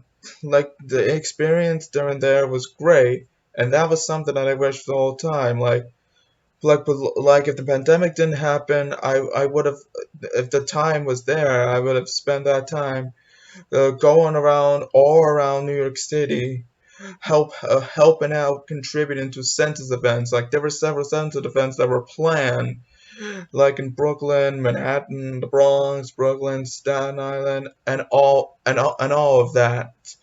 But they were canceled all because of this pandemic. As you all know, that when this pandemic happened, a lot of people lost their jobs or get paid less, which is not really good news. Despite the pandemic, the CUNY Census Corps still thrived, and we were able to continue with our mission of spreading the word about the census. While working for the Census Corps during the pandemic, I, along with many others, would send emails to student clubs and professors and anyone that we needed to get in contact to about spreading the word about the census. We help with data entry of the things we've done. We made census events, like, as I mentioned before, the Uncomfortable Conversations for the Census, which was the first video on this channel, and one of the 3 census events that I included in this channel. It's something that my coworkers and I have made. Well, this is definitely not the first one we ever done. We actually made 2 other events before that event, but we didn't record those events. But looking back at it, I wish we did, because like this one, the 2 events that we had back then were very successful. One of them was like a census webinar. We had a census webinar to have speakers talking about the census. One of my supervisors was one of the speakers there, and all that. And then the second event that we did after the spring semester, which is a semester setback, we talk about the census, and we also played games like Scribble and all that. Both those events were great. The event that we made for the Uncomfortable Conversations of the Census was also great too. Like, that event alone was the most exciting that we were. It was like the more we talked about it and the more we planned for that event, just have us filled with joy, and we get more happy and more motivated and more confident to do it. Like, and while we were doing that, we went above and beyond to do that. Like, we messaged politicians, we messaged community workers, and all of those. And as you can tell, we basically had Anthony Miranda, is a candidate for the Queensborough president. We had Kathleen Daniel, who's a field director for the New York City Census, and Hadi Michelle, who works for Jamon Williams, who is a public advocate of New York. And we contacted a lot more politicians and government officials and people involved in community service, but they weren't able to attend. But it was worth a try to contact them. And not only we attended events, data entry, and contacting student clubs and professors, but we also attended census events that were available around. We also did social media postings. which we basically post about the census. So we had events such as Fact Friday, Motivational Monday, and any of those census campaigns that we shared in like Facebook, LinkedIn, Instagram, Twitter, all of that. We were able to do more of spreading the word about the census. And we also did phone banking. We basically made calls to people about the census, and we did texting, and we basically spent all that time brainstorming ideas of what we needed to do, and it's amazing on what we have done through all this time. As I said, it's a shame that it didn't end. I was kind of hoping it would end when the deadline for the census is filled, like next month. Like I know next month, exactly this month from this day, on the 20th would be the deadline to fill in the census. So like after that, they will be shipped, and for those that did the census will get all the resources they need for the education, for housing, for the community, and everything they need for their community. So, like I said, it's a shame that it ended now, but this is the road that we went through. But I really enjoyed my time working for the CUNY Census Corps. I've learned a lot, and I know this experience is going to help me in the future with my political and government career. Like the Census Corps, it's going to help me a lot, and I just want to thank the CUNY Census Corps for allowing me to work with them. What we did is amazing, and I appreciate the work we've done. I'm glad to be working around great people, and I'm glad to be working with them and helping spread the word about the census and making sure people get all the resources they need. And I'm glad to ever be a part of this program. Like I'll never forget my experience with this program, and I'm gonna remember this for a while. And for the people that I worked with there, hopefully someday we meet again, and hopefully we continue to working together and helping our community and helping our nation. So thank you so much for letting me be involved in the CUNY Census Corps. Thank you for letting me spread the word about the census. I really appreciate it. So thank you all so much for supporting me through this entire journey, and thank you all for filling the census, and thank you for helping spread the word about the census and what we've done for the CUNY Census Corps, and what you're all doing by what we're telling you to do as Census Corps students, or just Census Corps workers, or being involved in the census.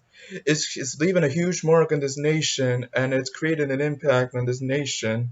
By spreading the word about the census more and more people are taking the census, and more getting the support and resources that they deserve for the next 10 years. So I know there's a thing every 10 years, so it's definite that I won't be able to return to this again, but for future generations, for the same Census Corps workers, or just anyone involved in the census, or just anyone interested in making a difference, like whether we have kids right now that are gonna be in college in 2030, or you're gonna have kids in the future. I need you. We all need you to make to please, like once your kid grows to be an adult,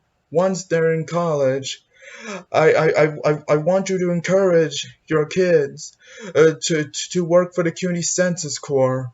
like in 2030, in 2040, in 2050, in 2060, in 2070, every 10 years when the census is happening, I want you to push your kids to work for the CUNY Census Corps, to work for the census, and to push them to spread the word about the census and make sure they get all of the help and support and resources they need for the next 10 years. I mean, the Census Corps is over right now, but that doesn't mean our work of spreading the word about the census is done. We still have one more month left to have everyone fill out the census, and to make sure they get counted. So, if for those who are watching this video, that haven't done so yet, please take the census. I will leave the link to take the census in the description below. And it's really easy. It's just 10 steps in 10 minutes, and by doing it, you get your resources for the next 10 years. This is gonna help you in the long run, and it's gonna help future generations in the long run as well. So please, if you haven't done so yet, please take the census. Please continue to spread the word to everyone about the census. The census is important to this nation, is important to the people, and is important to the community. The more people get involved in this, the better. This is a way of helping our states and our nation become better. It help to get better education, better companies, better housing, everything you want to change. The census is the key to that. So please spread the word about the census to others. Make sure to please take the census, and thank you so much. Thank you for supporting us this entire journey, and thank you for helping us. We appreciate the work you've done. We appreciate the work that we've done. And I would like for all of us to continue doing what we do in order to have us, our families, our friends, our states, our community, and our nation to succeed. Despite the pandemics happening, we never gave up. We continue to push through, and that is amazing. So please keep doing what you need to do in order to succeed. Never give up until you reach what we need to do.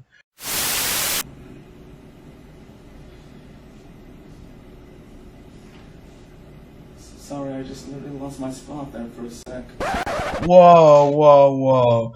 Let's stop right there, because what happened there was not really that good. So as you all could see, I had difficulty speaking there, and it was not because of stage fright, but because I forgot my lines and I was nervous and I couldn't figure out what to say. But ladies and gentlemen, I got you. I still have to file for the speech, and to redeem myself, I will read the speech to you in a bit. So I'm sorry you had to see me embarrassed like that, but I'm gonna make up to you right now and redeem myself. I'll see you there. Immigrants are important people in America. They come to find a new home and better life in America. They also come to work in America as well, and when they're in America, they have made impressive changes that benefited this nation. A lot of immigrants came to America illegally, and it's a big issue in America today. According to PolandReport.com, 60% of voters wanted illegal immigrants to stay, while the other 22% wanted them gone. With the rise of terrorism, this issue gets a whole lot bigger. Hillary Clinton and Donald Trump talked about illegal immigration and told us what they will do if one of them was president. Let's start with Hillary Clinton. Hillary Clinton wants to keep illegal immigrants in America. First, she wanted families to stick together. She wants to end family detention for guardians and kids who entered in dangerous circumstances, according to HillaryClinton.com. Next, Clinton wants the innocent to contribute. She would introduce a comprehensive immigration change with a guide to citizenship, also according to HillaryClinton.com. She said that Trump's plan on deporting Muslims and other immigrants is dangerous, according to uspolitics.about.com. Lastly, she wants to follow the law. According to HillaryClinton.com, if Congress don't do anything on the comprehensive immigration change, Clinton would create a plan for those with sympathetic stories. Now, we're moving on to Trump. Trump wanted to get rid of illegal immigrants. Trump planned on building the wall in Mexico. According to DonaldJTrump.com, Mexico will pay for the wall, and the border of Mexico would be closed. Trump wanted to create a end, catch, and release policy. According to DonaldJTrump.com, anyone who crossed the border will be stopped from proceeding until they are gone. And lastly, Trump wanted to end President Obama's illegal pardons. Trump said that newcomer laws will be enforced and any illegal immigrant is subject to deportation, according to DonaldJTrump.com. According to USPolitics.about.com, Trump's plan to deport Muslims will stop any more terrorist attacks. That's a big surprise considering the fact that Trump called Mexicans rapists, which is not cool. So to conclude, both candidates had different opinions on illegal immigration. Clinton wanted to keep illegal immigrants and have them unite, while Trump wanted to build a wall and get rid of illegal immigrants. None of us sure who is right, but immigrants are just as important as we are, and we, as the American people, should respect them and treat them equally. So that is it. This is the speech that I made in this video 4 years ago. As you can tell, my performance there wasn't really good. Yet despite my performance there, I somehow got a B or a B plus, somewhere around the B's, for that speech. Like, why did I get a B for something I did awful at? I don't even know, but it's good to have that, so I hope you enjoy this informative speech. This year is almost over, which means goodbye Obama, hello Trump. Everyone has been killing, hurting, and blaming one another ever since the election ended. I want to persuade you all to stop fighting and move on. Attention. This nation has never been divided since the Civil War, and that was because of slavery, which was reasonable. Now this nation is divided because of the election, and that is stupid. Lincoln said, "A house divided against itself cannot stand." In my words, I believe this government cannot endure permanently half Clinton and half Trump, or half Democrat and half Republican. Maybe Trump won't be so bad. He'll give us our job back. Let's hope so. He'll lower our taxes. Let's hope so.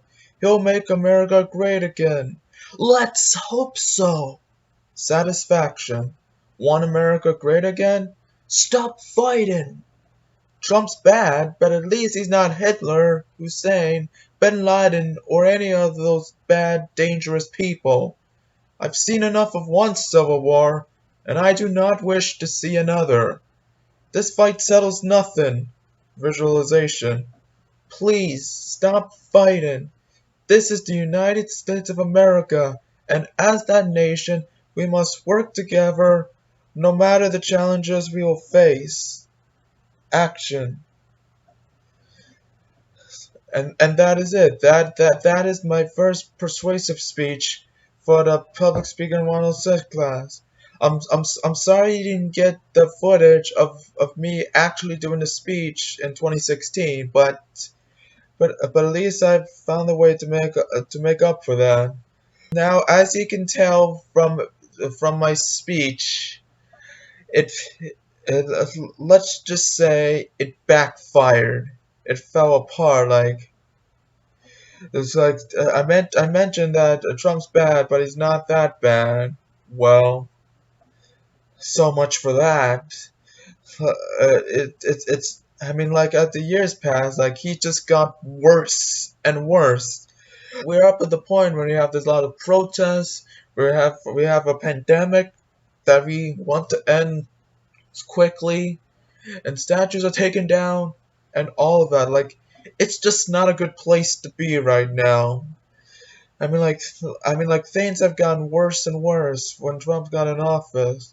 So basically, after looking at that speech, you can say it's like everything I said was basically wrong. But there's one thing I'm right about. We really need to stop fighting. I mean, like, we have a right to have political views. We have a right to believe what we believe.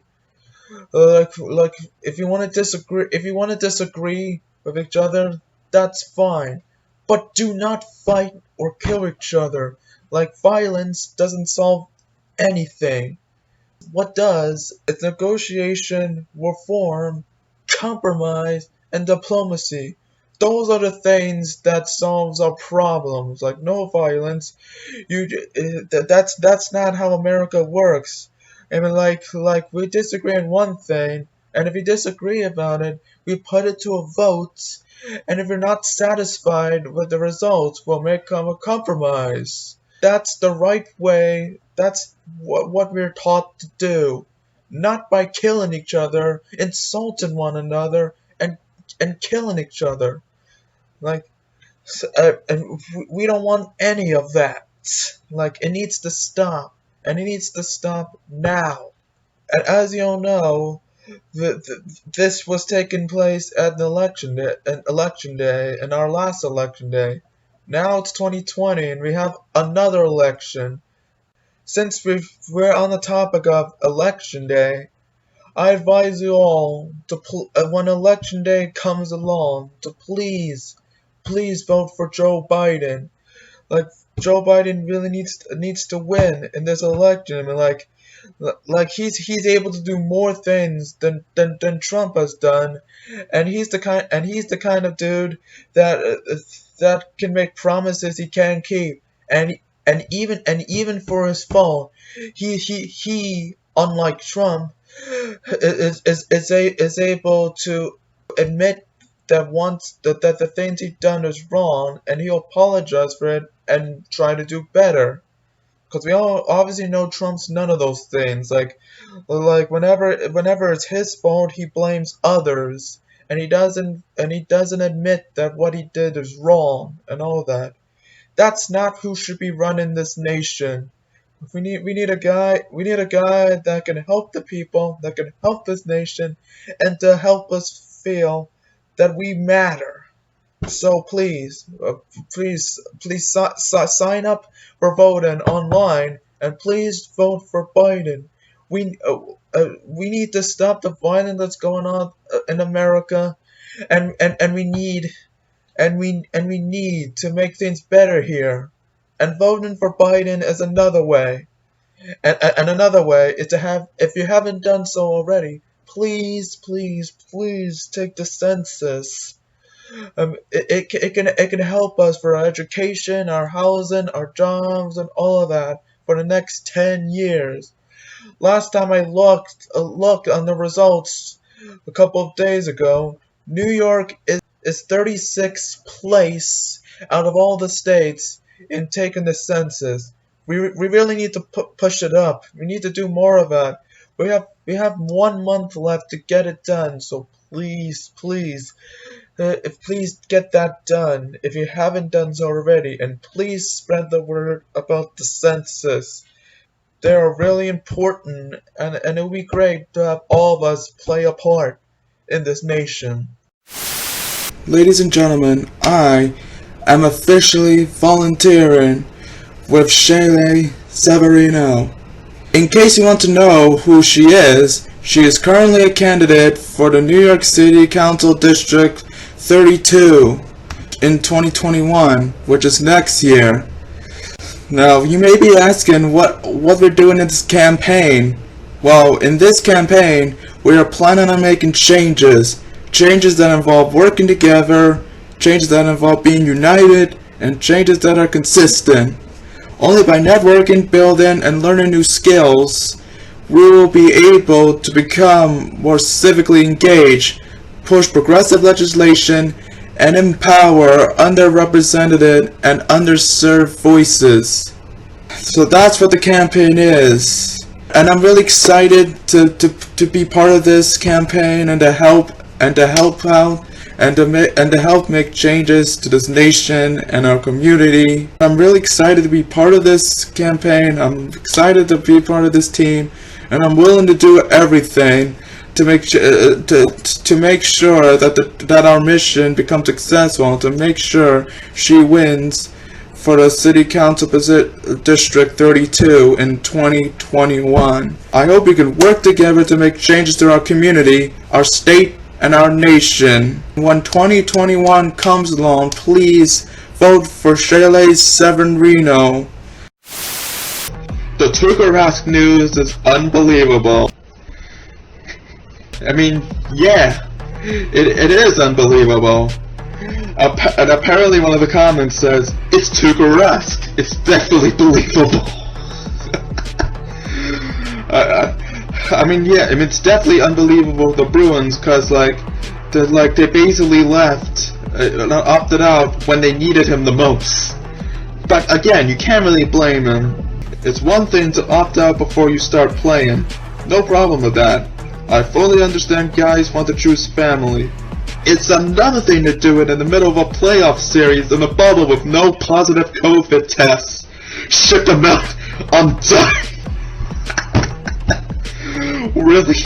Are you serious? Are you seriously this salty? Are you seriously you want Tuukka Rask to be traded? All because he has a family? See, seriously, does Dan really have a family? Does he really? Wow, that is just so mean. I mean, getting mad at the player because he has a family and all that, just, wow. This is the ultimate indictment of a pro athlete. I was never a Tuukka guy, and this shows why. At the end of his career, hopefully soon, he will always be remembered as a quitter. Really?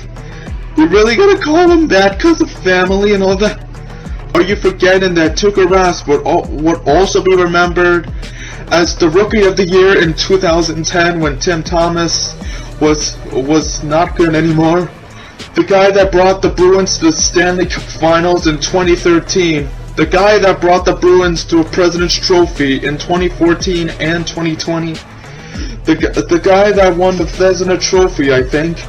And the guy that won the William Jennings Bryant Trophy this season for the highest save percentage. Really? This god of a goalie for the Bruins, and you're gonna shit over him because he opted out for family? Just get out of here, boy. Let Tuukka go in the off season. This is Tim Thomas 2.0. Give Halak the starting job next year. He opted out because of what he said, and the heat that came with it was too much. Deuces, Tuukka. Seriously, are these people really that mad at Tuukka Rask? And I believe some of them, if not all of them, are Bruins fans. Seriously, is this really a definition of loyalty, Bruins fans? You really have to talk to Tuukka Rask like that? Why?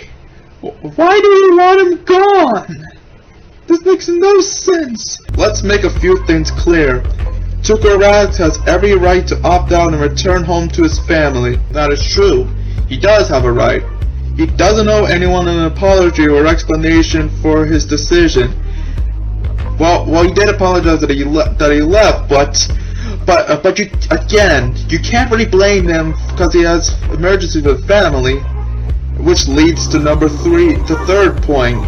If you're a Boston fan complaining about his decision on social media, you're a terrible person.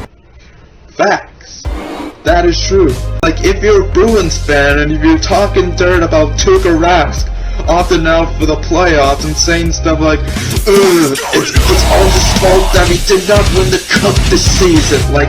You're not a real Bruins fan. A real Bruins fan would be loyal to the team and the players no matter what and all that. So no cap. So Tuukka Rask had to leave the bubble because his daughter had a medical emergency, which is really serious. And seriously, like, this is a good reason to opt out for the rest of the season, to be there for his daughter. She also said, "I hope each and every person who trashed him after the announcement that he left feels awful now." Well, that's true. This Bruins game is killing me. That's what happens when our soft bitch-ass goalie quits because he's a spineless loser. Thank you, Tuukka. Does this guy never learn? Does he never learn? You can't really call him a loser if he's on a team that won a lot and they're dominating. I mean, like, he won the President's Trophy, the Vezina Trophy, I believe, and he won the William Jennings Bryan Trophy. He won 2 President's Trophy. That counts as, does that count as something? Like, if you like, the only way you can be a loser if you didn't win anything. If you have at least one award, if you accomplish at least one thing, then you're not really a loser. You're not the biggest winner, but you're not a loser. Dear Tuukka, after a lifelong Bruins fan, I'm disgusted by your cowardly decision to give up. You quit on Boston, your coaches, all of your teammates, yourself, and every Bruins fan. I hope that I never have to see you in a black and gold sweater with a spoked B again. Just why? At this point, just why? Bruins fans, everyone. I mean, I'm pretty sure not all Bruins fans are like this, but some of them are like this. Like, seriously, those Bruins fans that are talking dirt about Bruins, like, don't they have families? Have there ever been a time when they have a family member that had an emergency? Were they ever there for them? Because it doesn't feel like they do. Like, just, wow. It's just sad though. Like, it's like he had a good reason to opt out, and you're gonna say that it's a crime, and you think that sports is more important than his family and himself. But like, as one of the comments said, for that, there's one thing he never gave up on, and that is family, and that's a fact. I don't have friends. I got family. Like, it's good. Like, seriously, to all those Bruin fans that talk shit about him, just go home and be a family man.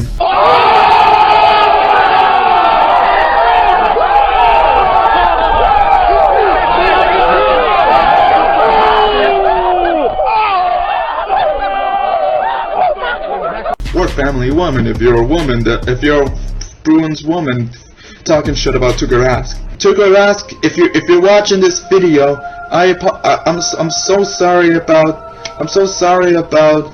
your fans talking dirt against you when you have family issues. I literally hope your daughter is okay, and hope they get better, and hope things with you and your family are okay. Like, there are times where you should put family over everything, and Tuukka Rask did just that. Like, Tuukka Rask, I hate you, but I respect your decision to opt out. Like, for those of the Bruins fans that are still talking dirt on Tuukka Rask despite this video, you're nuts. But hey, but that's the thing. It's like, we're the Bruins, we're dominant, we always win. No, apparently you don't. No, so just stop. Go home. Just spend time with your family and all that. Me and all my friends, we're all misunderstood. They say we stand for nothing and there's no way we ever could. Now we see everything that's going wrong with the world and those who lead it. So we keep waiting on the world to change. We keep on waiting on the world to change. It's hard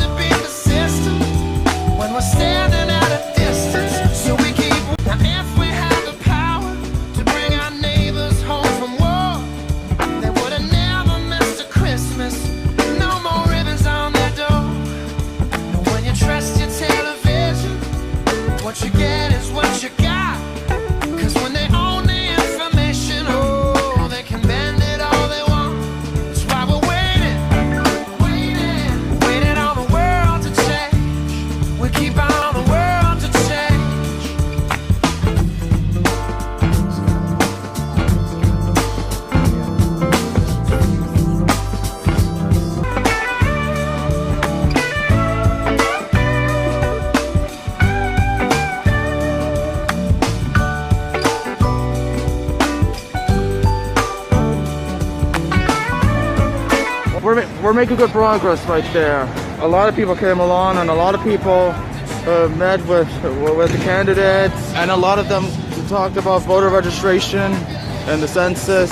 As you can see down there, there's the candidate right there talking to people. So for those watching this video, I want you to please vote for Shirley Severino. She's a great person, and she's willing to make changes in District 32, in their community, and in our nation. So we're making good progress.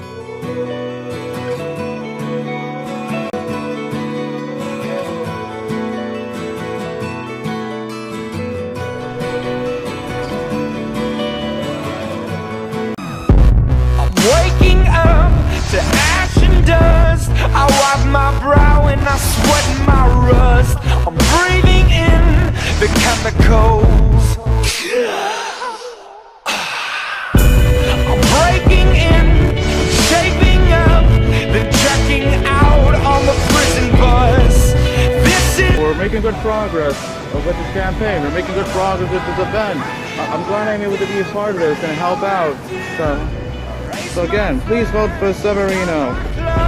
It's a revolution, I suppose. Well, this is in the apocalypse.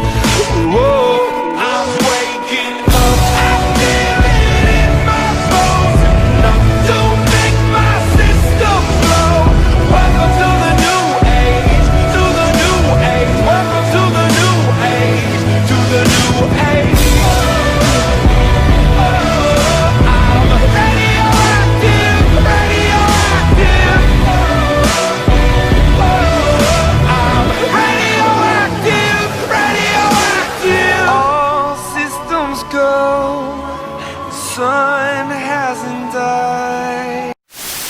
The answer is 8. So I'm gonna choose that.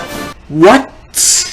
10 years, based upon Amendment 22 of the Constitution, no person can be elected to the office of president more than twice, or serve more than 2 years of a term to which some other person was elected president. Therefore, the total length of time that any person could serve as president is What the hell? What is this? This is a lie. It's 8 years, not 10. Let me look it up. In the United States, the President of the United States is elected indirectly through the United States Electoral College to a four-year term. Yes, that's a term, with a term limit of 2 terms, totaling 8 years, or a maximum of 10 years if the President acted as President for 2 years or less in a term. So that's why they said that. Okay then. Woo. So I got a 9 out of 10, and my IQ is Constitution Whiz Kid. Wow, a Whiz Kid. That's really good. The average score for people from New York is 6.97, and the average score nationally is 7.30. Wow.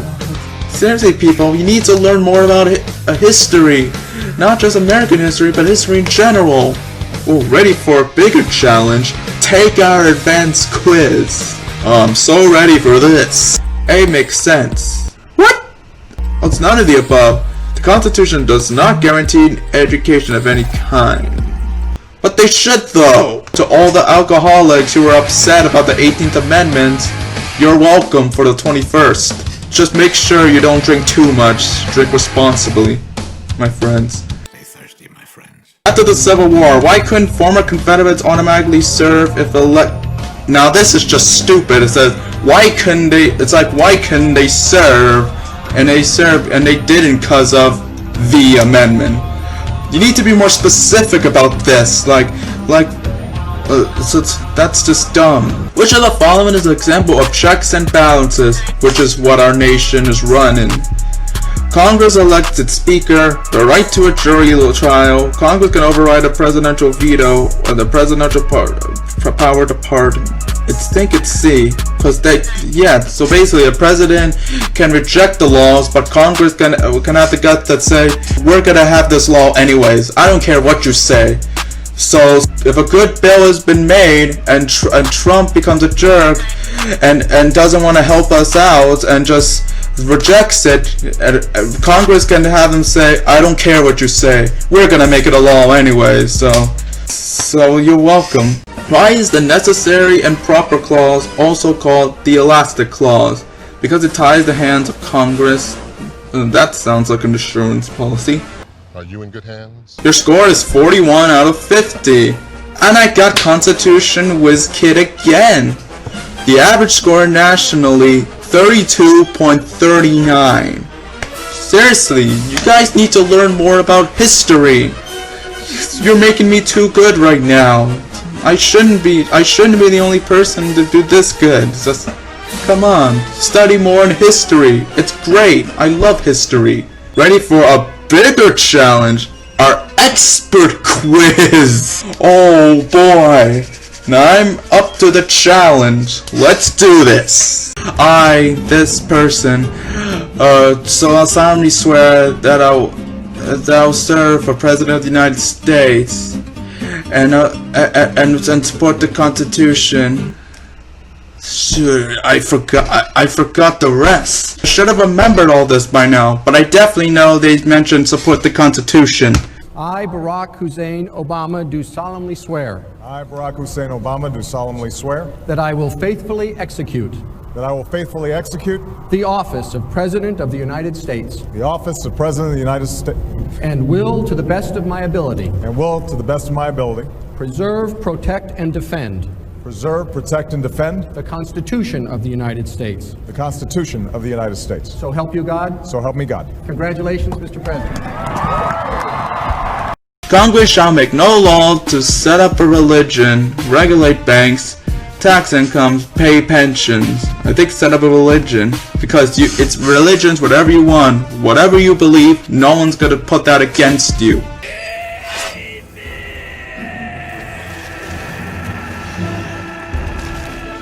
If a president is impeached, which we obviously know it did last year with Trump, but sadly he's still here.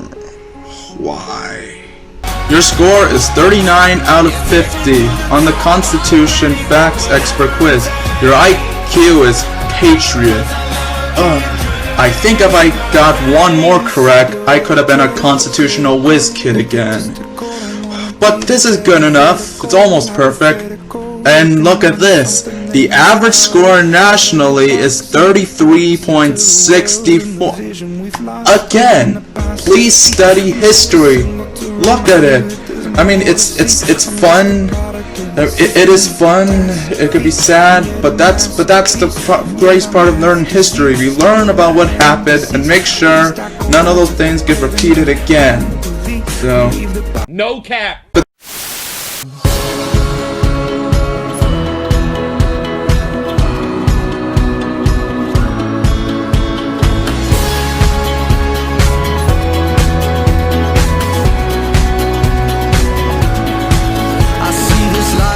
Like a swinging vine, swing my heart across the line. In my face is flashing signs. Seek it out and ye shall find. Old, but I'm not that old. Young, but I'm not that bold. And I don't think the world is sold. I'm just doing what we're told.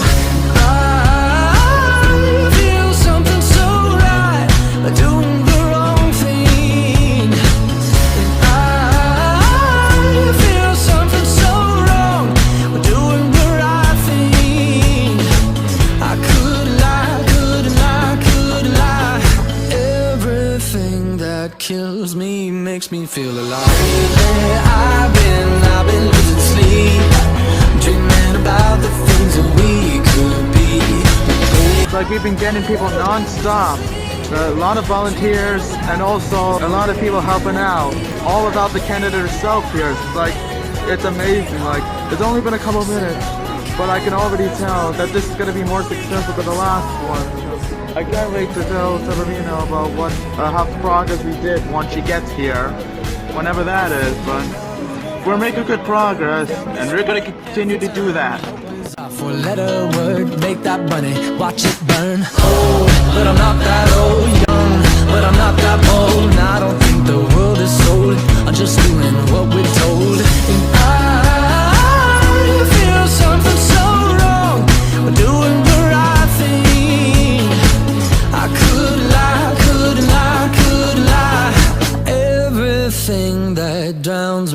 makes me wanna fly.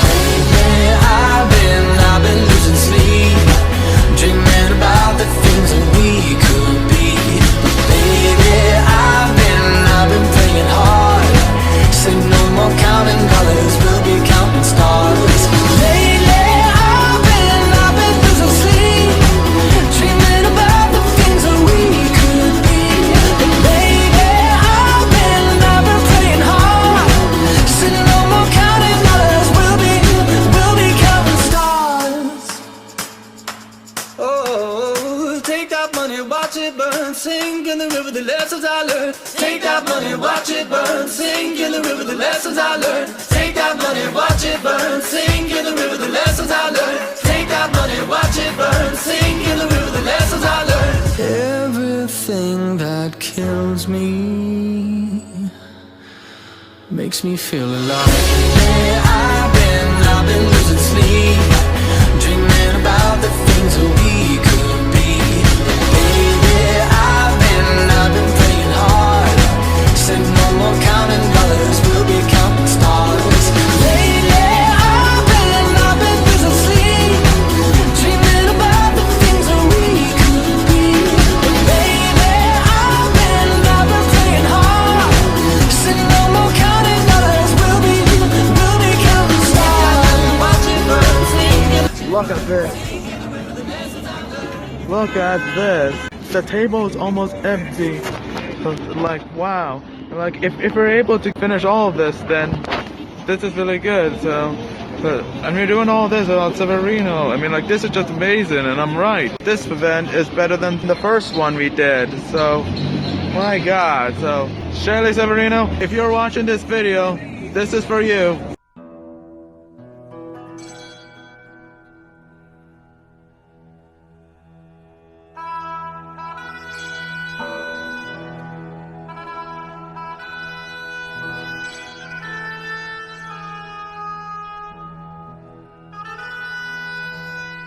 As you can tell, the table was almost empty. We got a lot of people, a lot more people than we did in the first day. So, and we did all of this without the candidate showing up herself. Like, this is just absolutely amazing right now. Like, we got so much more done today compared to before, and it is amazing. We got a lot of people that helped out, and I'm glad I'm able to help with this great and successful event. So, Shirley Severino, if you're watching this video, it's another success. And we've done this all for you there, so. I used to bite my tongue and hold my breath, scared to rock the boat and make a mess.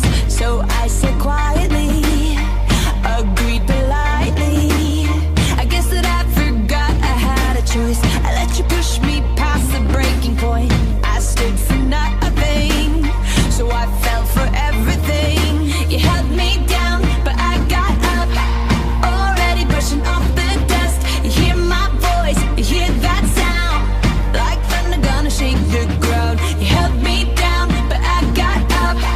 Get ready, cause I've had enough. I see it all, I see it now. I got the eye of the tiger, the fighter, dancing through the fire. Cause I am a champion, and you're gonna hear me roar louder, louder than a lion. Cause I am a champion, and you're So far we're doing okay. It's not really that busy and productive as all the other two, but we're doing okay there. We're making some kind of progress.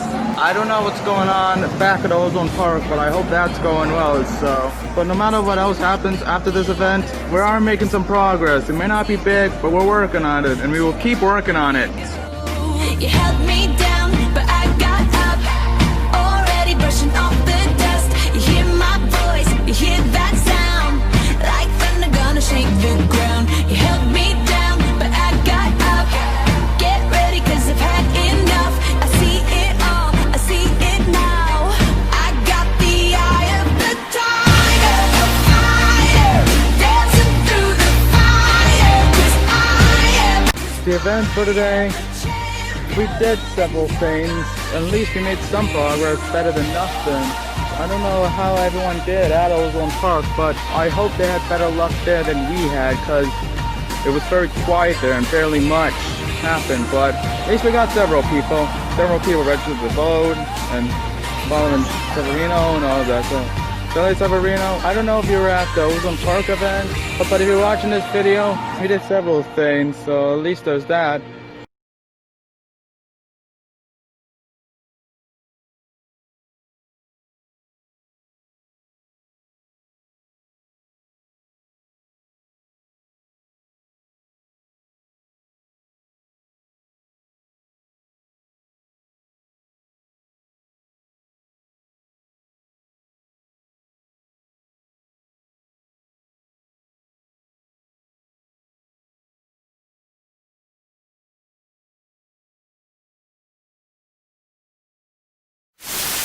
Pulls it up all the way across. It jumps the stick of Chernak.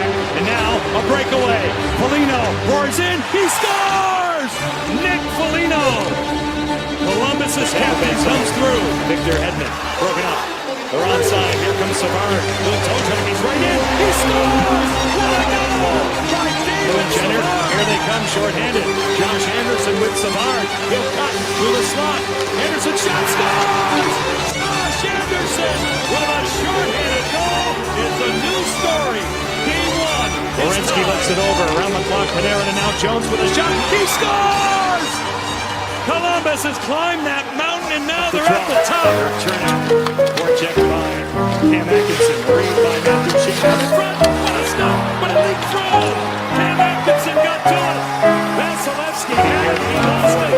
Nash's first season with Columbus had a career year. With Boston a season ago. Werenski finds a hole right off the draw. Power play goal. Columbus with a 2-0 lead. Victor Hedman now across again. Panarin in front. Duchesne shut down, but they score! Matt Duchesne gets his own rebound. It's another power play goal. Columbus with a 3-0 lead. Heavy minutes. Nash with a shot. He scores! Riley Nash with a dart right by Vasilevsky. Cap 54 left. Quarter one. Columbus shot time. Centering pass alone to Duchesne. Oh my goodness, what a goal! Artemi Panarin.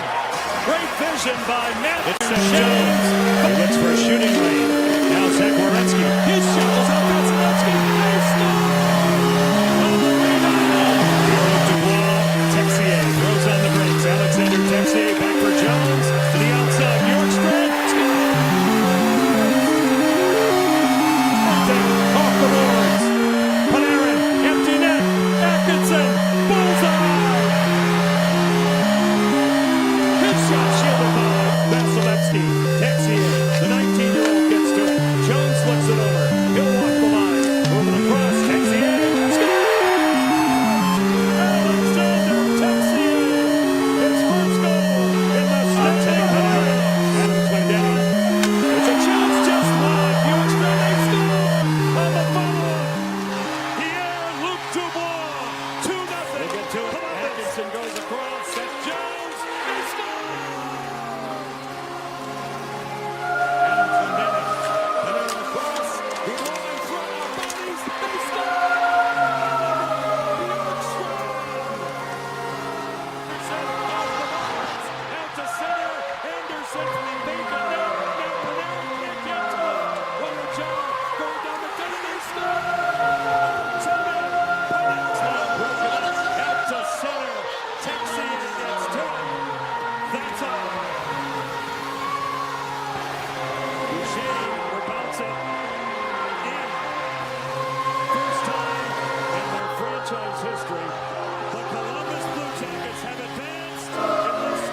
You're the first team to win the President's Trophy and not win a single fucking game!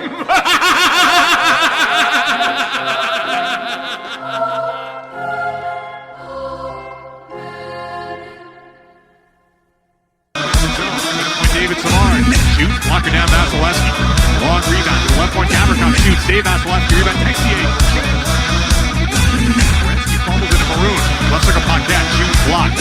He's on the rebound in the left corner. Across the top, Maroon right corner. Put it in front, Steven shoots, saves! Blocked. Rebound Sergachev, right circle Kucherov, shoots, blocked. Point high slot.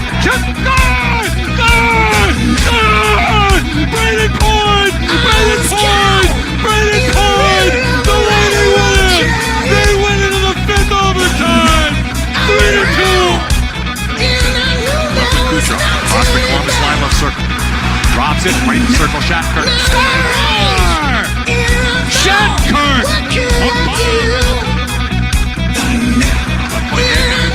Right circle, it's Kucherov. Shoot. Save made. Rebound point. Put it in front. Score! Score! It's off Cirelli! The Lightning have tied it up. Kucherov in front point. Score! Score! Brayden Point again! And the Lightning win it! They win the series! They win Game 5! 5-4 in overtime! Now Zach shoots. Wide right. Got marooned by that. A wraparound try. Lose in front. Pullon! Scores! Pullon! Pullon! Andre Pullon! The Lightning win it! 4-3! And this series is tied up! 1-1! Look at Hedman. Tees it up. Just Hedman! The Lightning win! They win it again in overtime! This series is over! The Lightning win it! 3-2 in double overtime! And they're on to the Eastern Conference Finals! Kucherov center point. Left circle, McDonough. Shoots! Score! Rebound to McDonough, left circle, 10 to go. In front, Kucherov! Score! Kucherov! Kucherov scores! With 7.8 seconds left! Unbelievable! It's 2-1 Lightning! Their timeout for only 7. Now they added a little bit of time, 8.8 seconds. So officially the goal would knock it out. They're all in. To get open left circle, shoots and scores. This guy, you can't let this guy go like that. Yeah, so did and the Lightning were playing so well defensively in the first period, but they have gotten away from it here in the second. Islanders have created a lot of pressure with their forecheck. Clutterbuck dumps it in. So third straight game, the Lightning have fallen behind 1-0. Here's a breakaway, Coleman alone! Score! Blake Coleman! Lightning in. Left wing Hedman, middle Kucherov. Nikita Kucherov at center. Across the line, Brayden Point, right circle. Back in front, Kucherov. A center and Pullon! Score! The Lightning are looking in the net, looking for the puck. Yeah. But the referee said that's in. The Lightning have another. Andre Pullon has made it 2-1. Boy, was that ever quick. I'm writing down the goal by Coleman, and I look up, and here we go. Just a young gun with a quick fuse. I was uptight, wanna let loose. I was dreaming of bigger things and wanna leave my old life behind. Not a yes sir, not a follower. Hit the box, hit the mold, have a seat and stay up. Take a number. I was lightning before the thunder. Drops it off Johnson. Johnson long. Here's a short-handed breakaway. Brock Nelson alone. Save it, Vasilevsky. Corner, good row. Good row behind that. In front of Cirelli. Shoot! Is it? Feel the thunder. Lightning in the thunder. Thunder. Feel the thunder. Lightning in the thunder. Stanley Cup final. Here comes the Lightning. Cross Stamkos down the right wing. Cross the blue line, right circle. Stamkos open. And it's 2-0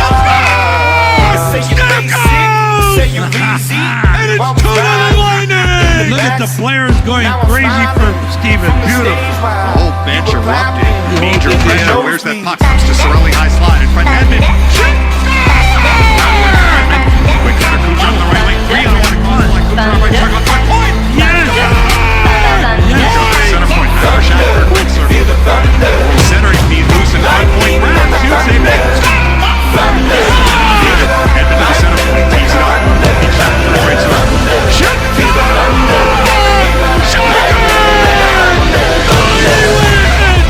They win Game 4! 5-4 in overtime! They lead the Stanley Cup final! 3-1!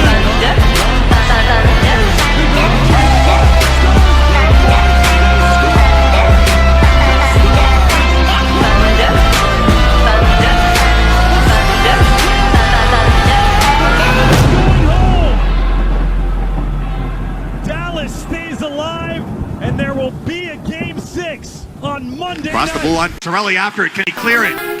No, now you get Klingberg to keep. A little feed is going to bounce to Sagan left circle. He shoots wide right. 23 seconds left. Rebound Ben. Right corner. Right point Klingberg. Left circle Pavelski. Holds. Shoots. Save made. Rebound is loose. Sagan shoots wide left. 15 seconds left. Rebound Radulov by the net. Right circle Niaskin at right point. Klingberg shoots. It's out of the zone. Into the neutral zone. 8 seconds left. Barkley Goodrow after it. Shoots wide right of the open net. Time ticks down. The Lightning with a Stanley Cup. They've reached the top of the mountain. They are the Stanley Cup champs. That's all I can say is wow. What a job by these guys.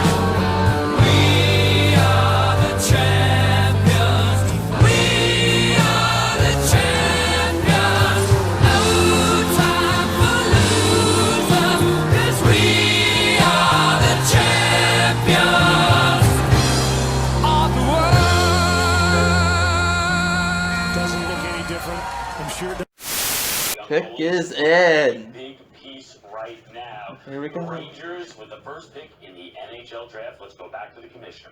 Hey, so he Oh. got a smile. Selection in the 2020 NHL draft will be made by New York Rangers general manager Jeff Gordon.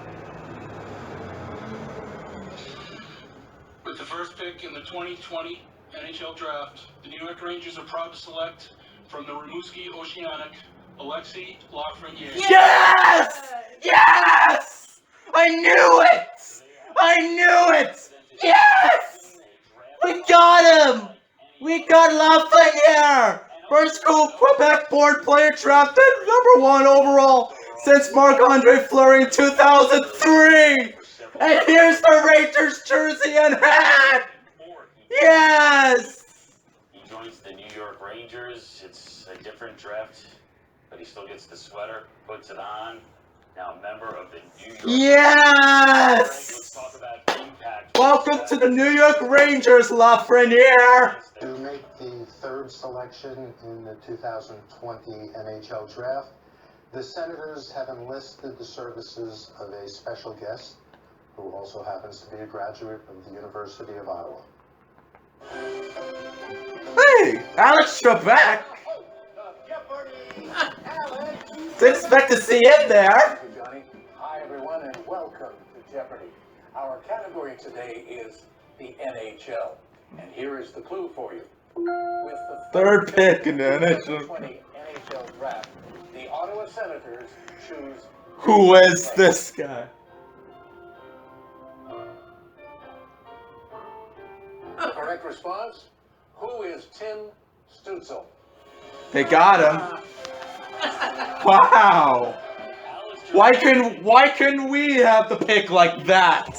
Why can't we announce Lafreniere being selected with Jeopardy? The Ottawa Senators are real proud to select from the United States National Team Development Program and the University of North Dakota, Jake Sanderson. Jake Sanderson. Yeah, that's what they were just talking about. Will they go with the taller, bigger guy? The first American in the draft here at pick number 5, Jake Sanderson. Watching the draft from North Dakota, he's a freshman there. I would assume clearly on a delay right here. But Yeah, obviously. I'm about to say, why are they not celebrating? Yeah. Okay, now they're celebrating. there's the hug. It's the moment we've all been waiting for. The pick is in. The pick is in. The pick is in. The pick is in. The pick is in. The pick is in. The pick is in. The pick is in. The pick is in. The pick is in. The pick is in. The pick is in. The pick is in. The pick is in. Okay, it's in. Who is it? What are they gonna have everybody Yeah, who left there in we go. Anaheim? With the 6th pick in the 2020 draft, the Anaheim Ducks are proud to select from the Erie Otters, Jamie Drysdale. Drysdale. Yay! Good job, Jamie Drysdale. So the pick is in. The pick is in. Did The you know pick that is the pick in. is in? Yeah, I didn't know the pick is in. Did you know the pick was in? Someone frame that camera for the celebration shot here. We got some tall people in that room. You gotta go up there. Yeah, well, the heads are being chopped off. But at least Because they're all so tall. we know the pick is in. Congratulations, the speculation is over, and you are now a member of the New York Rangers franchise. What was it like to hear your name? And now the Devils get to suffer watching an interview with Lafreniere. New York Rangers is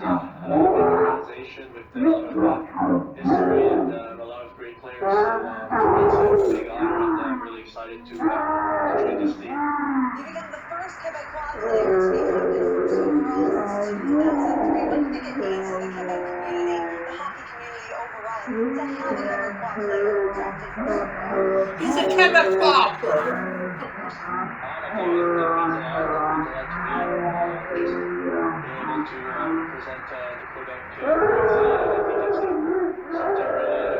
Look at the mom and dad next to each other. They're like, he's like 2 feet taller than her. I know this night was totally different from how you probably imagined draft night when you were a kid, but what will you remember most about tonight? Imagine if they were dancing together. Yeah. I mean, she like comes up to his waist. Yeah,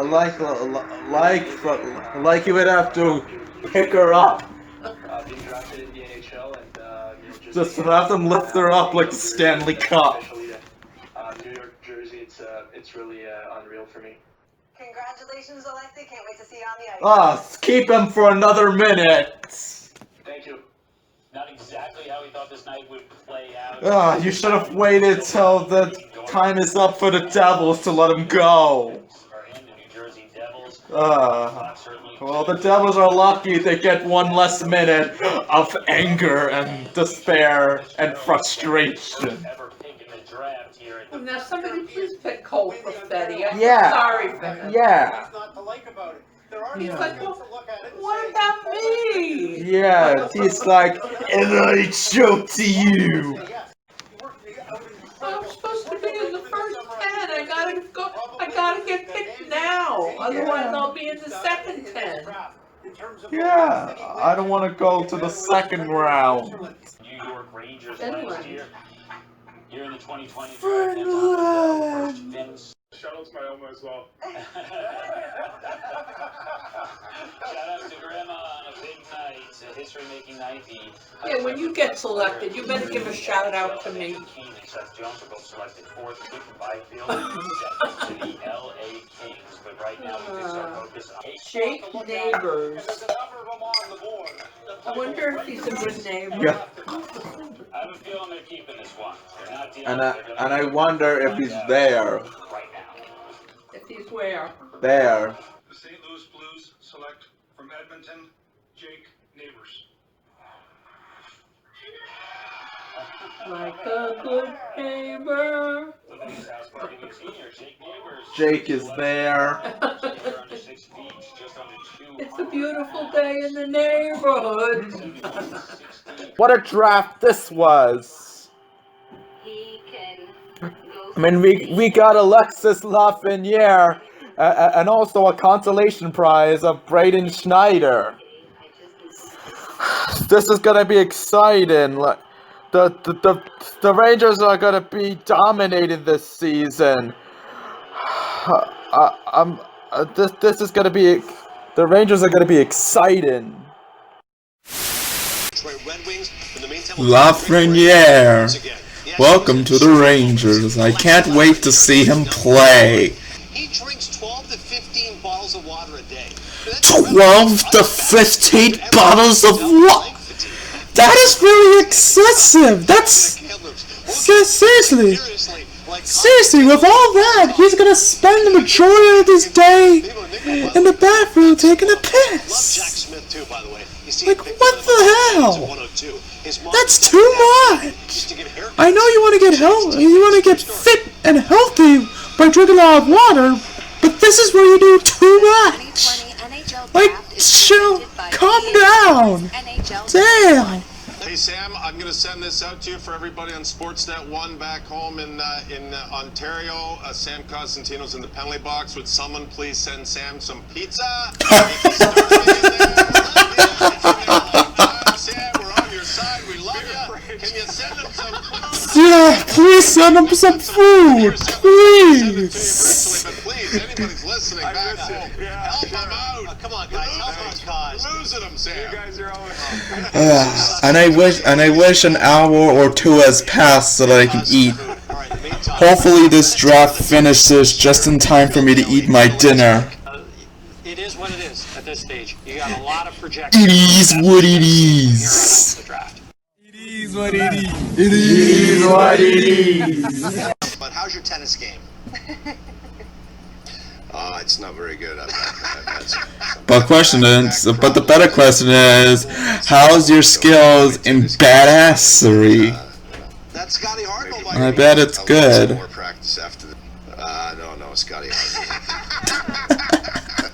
Really quick, I did have one follow-up because, we've got some time. This has been a marathon day 2 of the NHL draft, so before we let you go... Just for your information, Scotty Hartnell has never beaten me.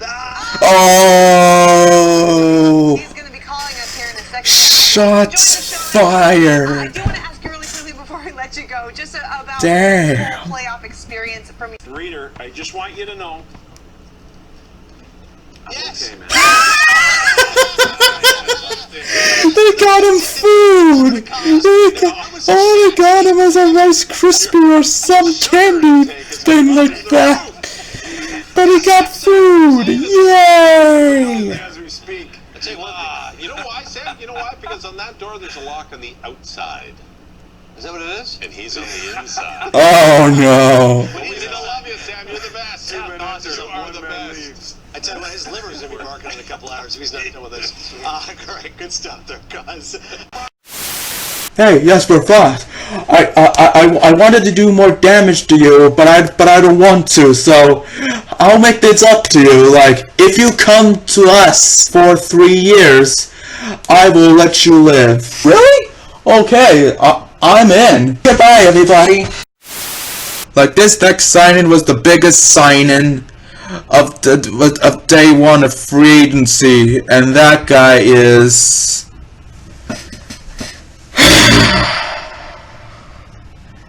I'm not kidding when I tell you who we signed. We signed for a 1-year deal, $1 million for a defenseman named Jack Johnson. I wish I was kidding, but I'm not. Like, Jack Johnson is a Ranger. Like, seriously? Jack Johnson? Jack fucking Johnson? Are you kidding me? Why would you sign Jack Johnson? Like, I know it's for 1 year, but still, he's totally unneeded. Like, we already have defensemen like Ryan Lindgren, Adam Fox, Brendan Smith, Jacob Trouba, Tony DeAngelo, and now Keandre Miller. Like, we already have the defensemen that we need. Why would you sign Jack Johnson of all people? Like, you could have spent that money for anyone else. Why him?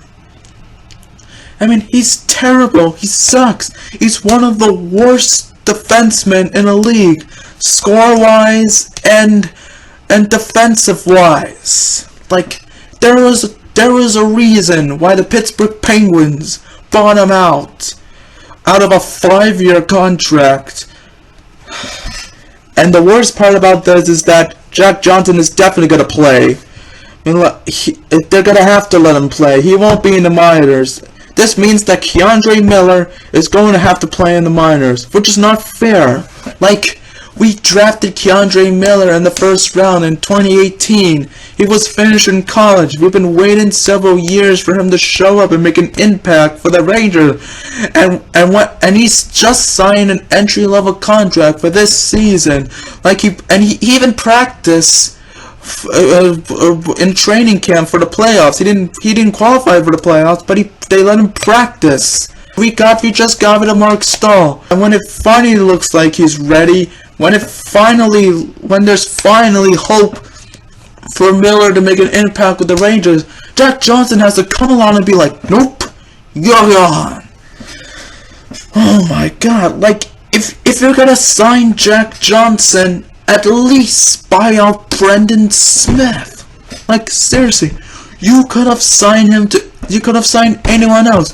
You could have used this $1 million to extend Vinny Lettieri, who's now with the Anaheim Ducks. You could have used it to extend Jesper Foss, who is a Hurricane. But no, you decided to Jack Johnson.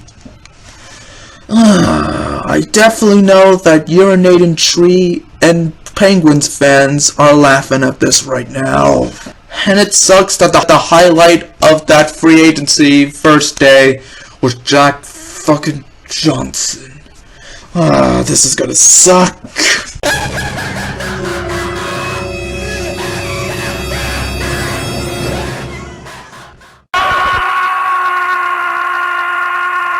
The narrator's malfunctioned as a result of this contract. Stand by for immediate resuscitation. And that's how it started. And once it starts like this, you know you're in for a treat. No matter what happens, we'll always be with you, Linkin Park. We'll always be there. Seriously, Linkin Park are just so good. They're so OP. They're really good. Just seriously, just listen to them. Thank you for letting us get in on our feelings, Linkin Park. That's just good. Like, seriously. For those who are in an abusive relationship or in a toxic situation and need to get out of it, there's many ways to get out. Besides talking to people and all of that, music helps too. Linkin Park is one of those best examples of those music to help you get out of depression and bad stuff. Like, they've been with us through our best and worst times, and we're alive because of them, so thank you, Linkin Park. That's why Linkin Park's good. They're always dropping bangers. We all need bangers in our lives. We found our place to rest. I don't think we can find a place to rest right here with those bangers. But I don't care if I can't rest here by watching this. This is great. This is the only tension that I'm okay with. Now this song and Linkin Park will never be forgotten. They'll always be remembered for many centuries to come. And we'll make sure our future generations remember them like we have. Even when they make songs that they don't actually sing, they're fire. They're great. That's why I'm saying Linkin Park's OG. They're OG. They're so good. They're too good. Things are trying to push us away, but we're still here. We're still strong and we're still fighting. And let's keep doing that. It's like, no matter how they do it, even if they go hard or very silent, they always sound good. I mean, like, seriously, name one bad Linkin Park song. Name one. Exactly. You can't. Because there isn't any. So no matter how they do it, they're always gonna do it great and all that. And that's really good. So, you may be watching this right now, and you know the album very well, and you're looking at this and be like, Justin, aren't you forgetting this one other song? You missed this song. Why did you miss it? Well, I know I missed it. I actually skipped it on purpose because this song is just an absolute masterpiece. Like, this is the best song of this album, and it's not my favorite of all time. It's only my second behind what I've done. But this song is fire, and this one is the masterpiece, and that's why I skip it and save it for last. Cause I wanna save it in the end. Boo! You suck! Come on, guys, that was a good one. Filthy casual. Why are you doing me? Your jokes are shit! We just finished reacting to the entire Hybrid Theory album and its 20th anniversary. This was a good run to go through, and I'm glad I was able to do it with you guys. Seriously, they're really good. Just go listen to Linkin Park, listen to Hybrid Theory, and listen to the rest of the albums that they've ever done. For those who are Linkin Park fans and are also YouTubers, if you want to record your reaction to their albums, feel free to do that. Because I know they're bangers, and it's good to enjoy. So, thank you, Linkin Park, for giving us great moments. Like, this is an album we'll never forget, and the songs we'll never forget, and this is the band we'll never forget. Rest in peace, Chester Bennington. You will be missed. This is for you, my dude.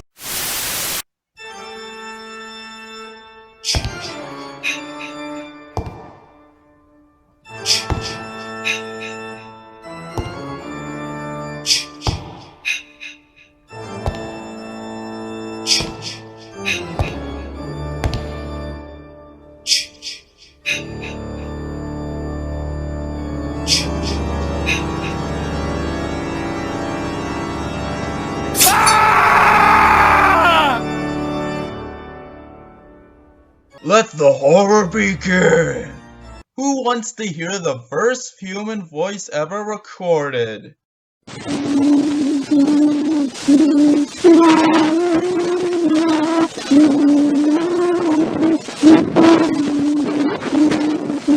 Thank God that the practice of making human sacrifices are banned. I mean, if you were the one being sacrificed, that is bad enough. But try to imagine what it would feel if this was the last thing you hear before you die.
Try to imagine that you are driving your car in the middle of the night, in the middle of nowhere. You are alone, and you are listening to the radio to a song you like. But try to imagine doing all that and have this happen!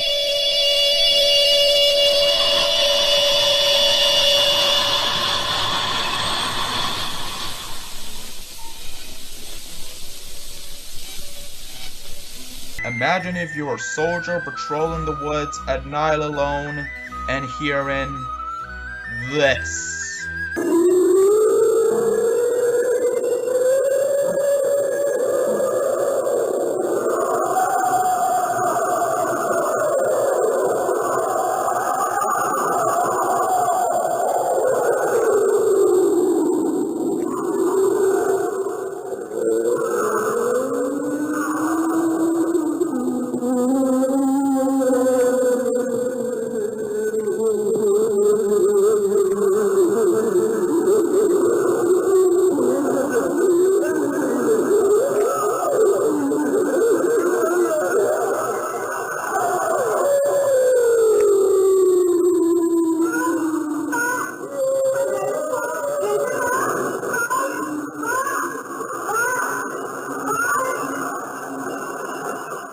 There are pictures of her before the exorcism and during it.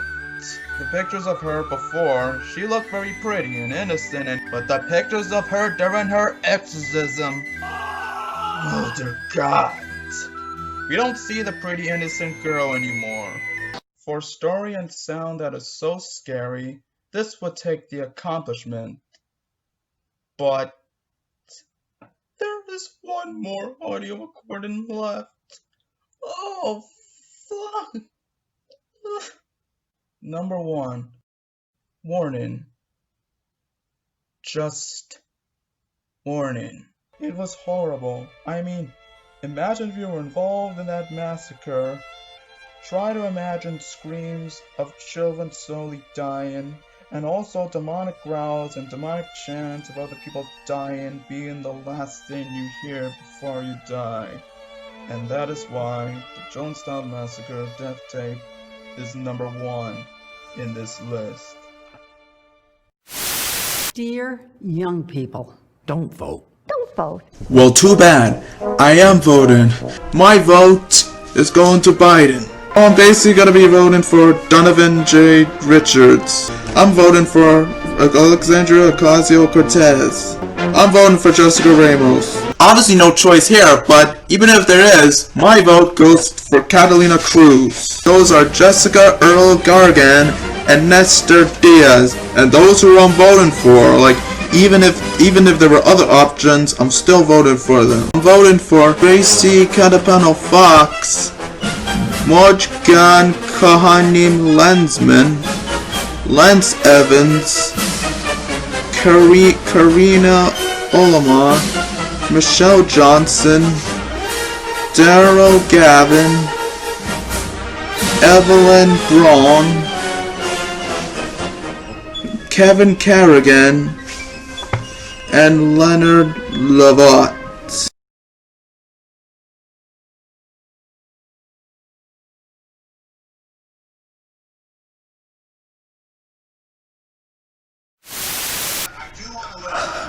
Hello, Father, come to thee, hallowed be thy name. We're in a crucial moment in history right now. Biden is ahead thus far and he's close, but we want to make sure he absolutely wins. We need to make sure that Trump loses. So God, if you hear us right now, please make sure that Trump loses and make sure that Biden wins. 4 years of Trump is bad enough. We cannot endure 4 more years. So please make President Biden a reality. Thank you. Amen. The next day.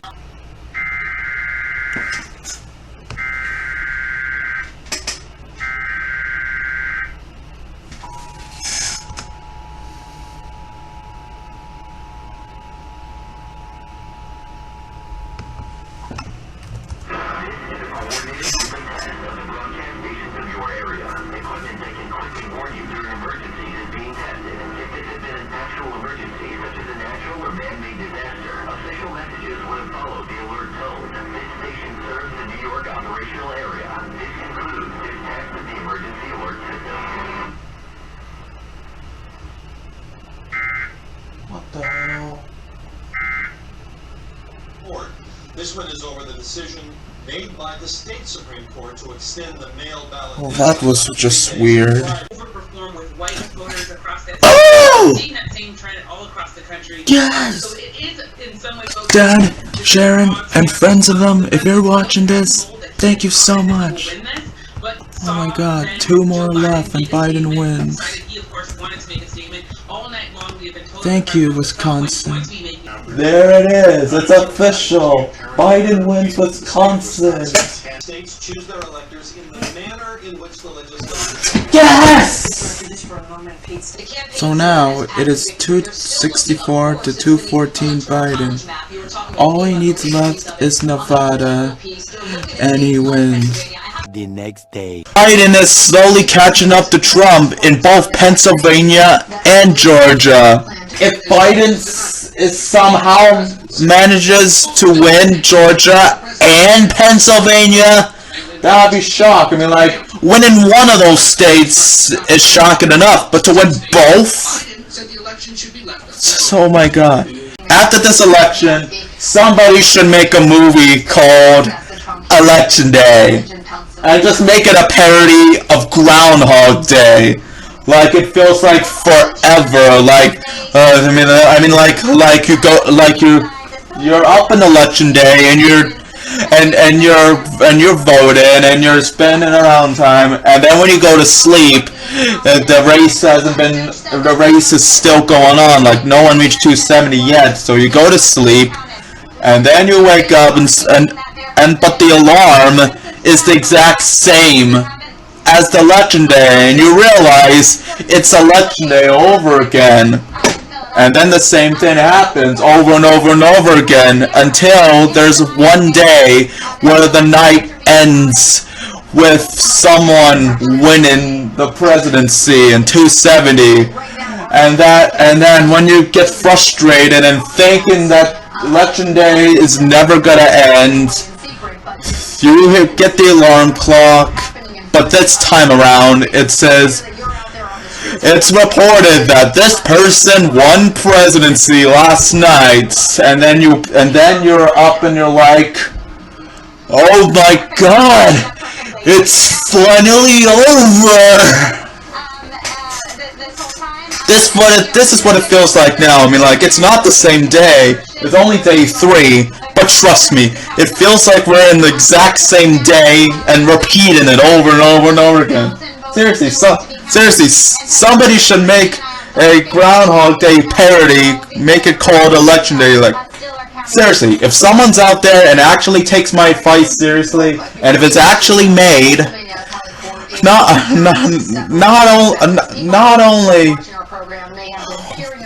only am I gonna go and watch that on the first day of its release, I would show myself a video reacting to that, reviewing that movie. Will that become a reality? Only time could tell, but time is barely moving right now. Tomorrow. So far, it's what? Oh my God! Biden just took the lead in Pennsylvania and Georgia! Oh my God! Oh my God. Can this actually happen? Can this comeback happen? I hope so. Again, tomorrow morning we expect yet another update from the registrar here. They're counting, as we've talked about over the last couple of days. Tomorrow morning, Nevada. You said you were gonna be done by 7.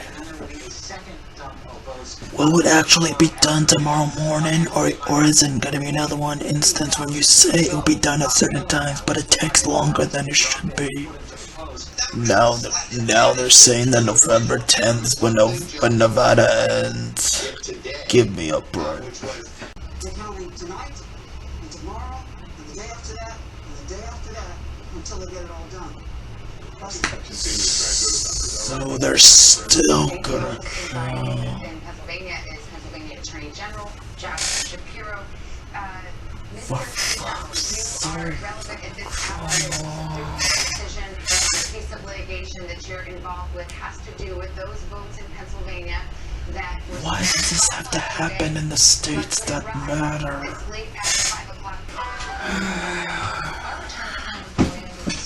Seriously, will this election ever end? Just come on. And we've rebuilt the blue wall in the middle of the country that crumbled just 4 years ago. We're gonna build the blue wall, and Trump is gonna pay for it. Tomorrow for sure. He said, no, it just drives me crazy. And I thought, well, I can do that. What? So I started doing that very day. Oh my God! I usually spend, when I'm in England, between 4 and 8 hours a day picking up trash on the side of the road. And that's what you want, David or the Davis scenarios. Oh my God! Oh my God! Is this real? Is this real? Did Biden just win Pennsylvania? Did he just win Pennsylvania? Please, please, please update Fox News. I saw. Oh my God! Yes! Yes!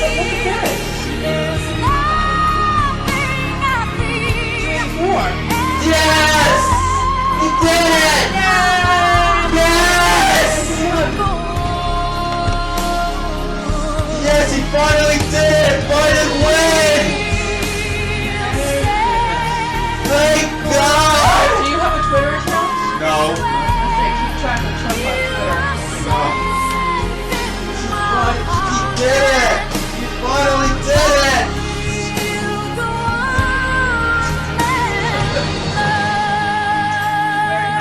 Yes!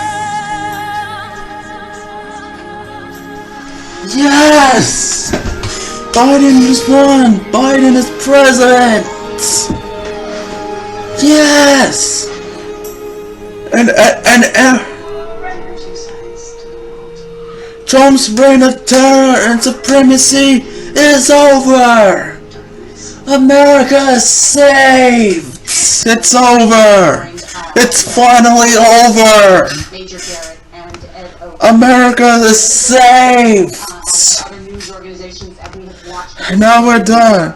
I mean, we still have to wait. area and the Philadelphia area, giving Joe Biden a larger lead. I mean, we still have to wait on Nevada, Georgia, North Carolina, and Alaska, but it doesn't matter. It's over. Last night, John Dickerson He wins. message about Welcome to the White House, President Joe Biden.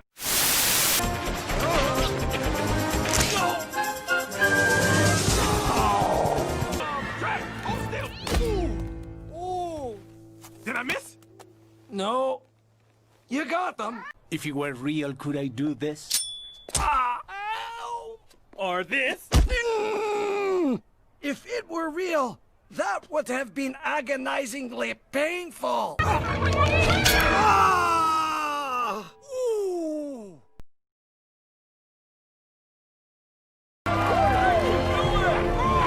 Ooh.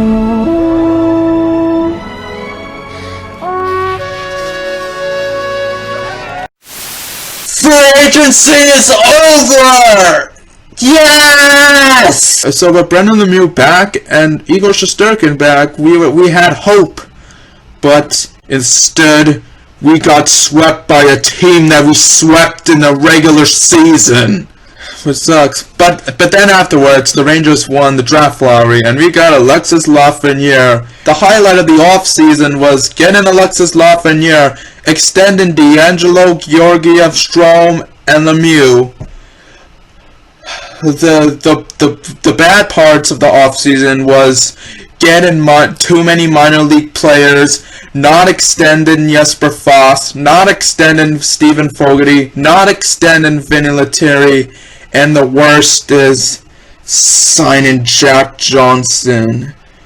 I'm still pissed that Jack Johnson's a freaking Ranger. Let's just end this video there before I go another rampage. The stick of Lundestrom swept out by Howden behind the fight. Lemieux was challenged. Actually, by Holzer. No, actually, what happened was Lemieux challenged Goodbranson. They both went down. Lemieux challenged them. Goodbranson said, "Okay," he throws down his gloves and his stick, and Lemieux just skated away. It's a penalty. It's going to be a penalty against Goodbranson. You see Lemieux go down, Goodbranson go down. As they go out, they chop each other. Lemieux challenges him right there, challenges him, and then Goodbranson says, "Okay," Lemieux says, "Okay, that's a minor penalty on you." And nothing was called there. You see the referee, nothing was called, and he says, "Okay, come on." Fuck this shit, I'm out. Goodbranson thinks he's getting ready for a heavyweight fight, and then he goes to the bench and watch what he does with the stick. Breaks his stick, so he ends up with a 10-minute misconduct. I was able to give several flyers, but it wasn't that major. But the highlight of that was when I gave the flyer to one of the people.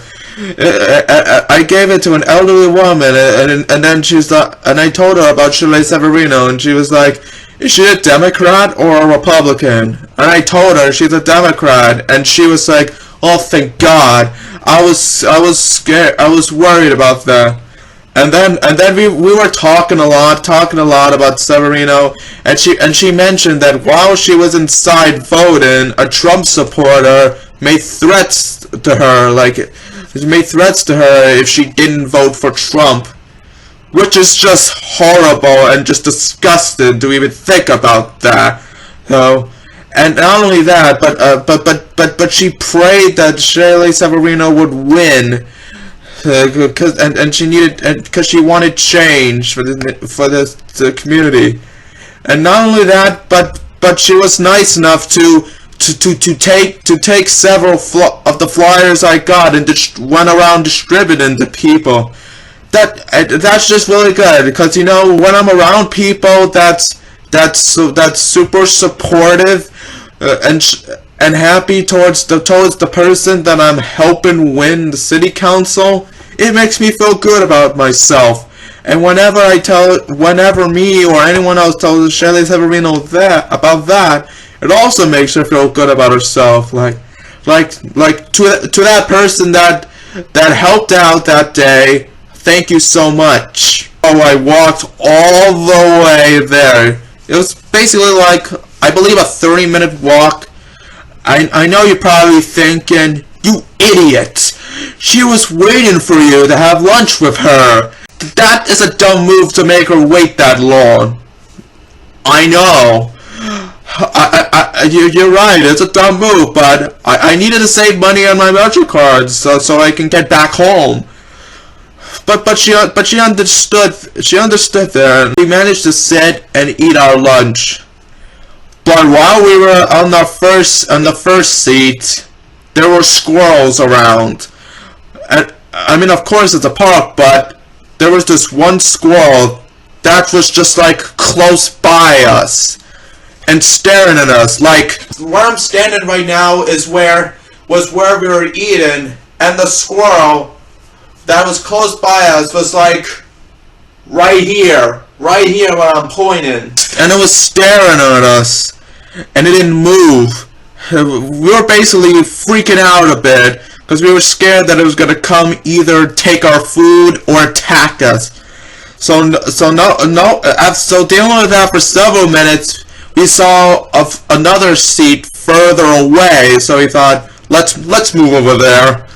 So we did, and things were fine first, but then the squirrels keep coming. They keep staring at us. Luckily, they moved out of the way, went to another person that was sitting, and we were able to finish eating our lunch peacefully. As I mentioned, the first location wasn't really that productive, but the second location, oh man, it was really, it was much better, much more productive. There was a lot more people, and I keep getting more and more flyers distributed.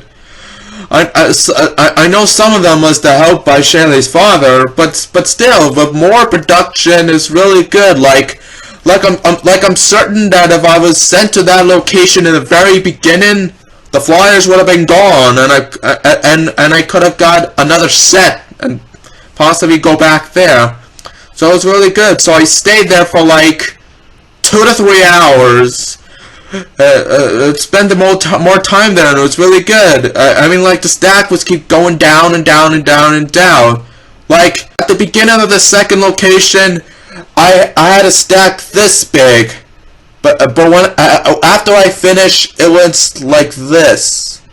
It's like everything was almost finished, and if I was to walk to Shaylee's house instead of being dropped off there, I would have tried to walk around, trying to walk into people that I came close by and trying to finish up the flyers. So basically, when I was there, Shaylee talked to me and said that they were planning on having pizza, and then they invited me to come over for pizza. So before I did that, I instantly texted my mom, and because you know we had dinner planned to begin with.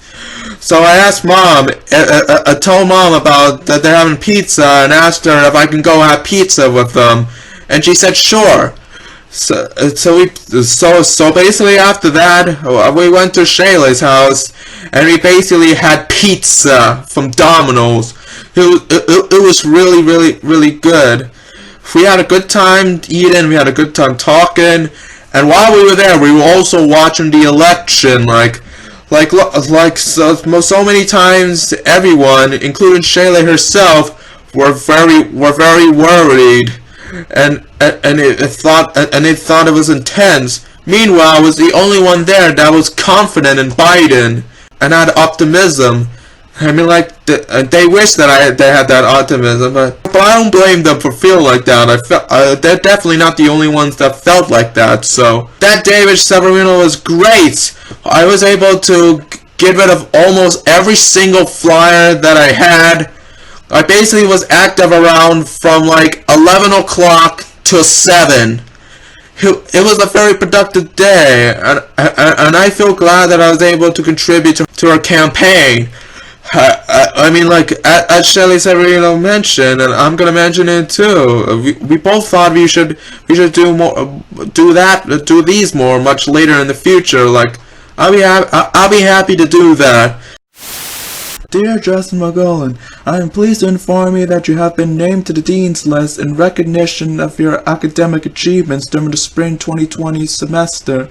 Dean's List students are in good academic standing and have achieved a GPA of 3.5 or greater. This honor will form part of your permanent record on your Queens College transcript. I know that you have been facing many extraordinary challenges. You have been living through unprecedented events, including the pandemic and the rapid conversion to virtual learning during March 2020. Working and studying from home while taking care of your loved ones combined with the economic strain caused by increase in unemployment has taken its toll on everyone. You succeeded in your academic endeavor despite the challenges you face, and you and your family should be proud of this accomplishment. And my friends also.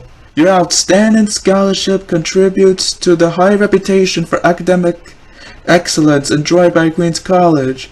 We in the School of Social Sciences congratulate you on this achievement. Yours sincerely, the Interim Dean of Social Services. So yes, I have officially made the Dean's List in the spring of 2020. And I just knew about it. Like, my final semester was so good that I made it there. Like, I'm surprised and shocked that I even made it there. Like, this is one of 2 living proofs that anything is possible. And that it's not impossible to graduate school in the middle of a pandemic. That just proves that nothing can stop us. Like, the pandemic and all that stuff is strong, but we are stronger. So for those of you that are still in school, you don't need to worry. This proves anything is possible. You guys can do it. If people like me are able to graduate college and do many great things all during a pandemic, then I know you guys can do it too. You just gotta believe, and you just gotta believe on your future. You gotta see it, and you need to make sure you focus on what you need to do to make it there. As long as you put time and effort to what you want to do during all this, then you come out on top. Even when the world is shutting down, you guys can do this. Like, what the future lies for me ahead, I don't even know, but I'm still gonna work hard every day to make it up there. I'm really honored to make this. Just making to the Dean's List itself is an accomplishment, and even more accomplishment to do this during a pandemic. So for those who also made the Dean's List during the pandemic, congrats. Like I know it's tough for all of us right now, but you are able to survive and stuck through what you need to do, and that is amazing. You should be thankful and honored and accomplished for all the good things you've done during this painful pandemic. Like, I know it's tough for us right now, but we will survive this. We just gotta be more careful, and at some point this will end and things go back to normal, and all this world will know that we have done so much during this pandemic. Well, as I've said, the pandemic is strong, but we are stronger, and we can fight through it, and we'll finish the job and defeat COVID. And here is the video of the ending of the curious incident of a dog in the night time. Yes? Here. What's this? It's your results. Right. You need to open it and read it. Alright.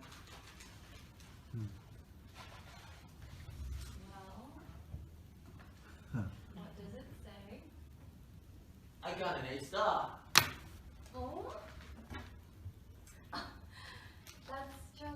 That's terrific. Yes. Aren't you happy? Yes. It's the best result. I know it is. How are things with your dog? He's very well, thank you. I stayed at my father's last week because my mom got the flu, and he slept in my bed so he can bark in case anybody comes to my room at night. Right.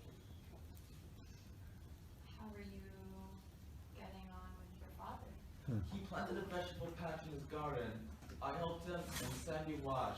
We picked peas, carrots, and spinach, and I'm gonna pick them when they're ready.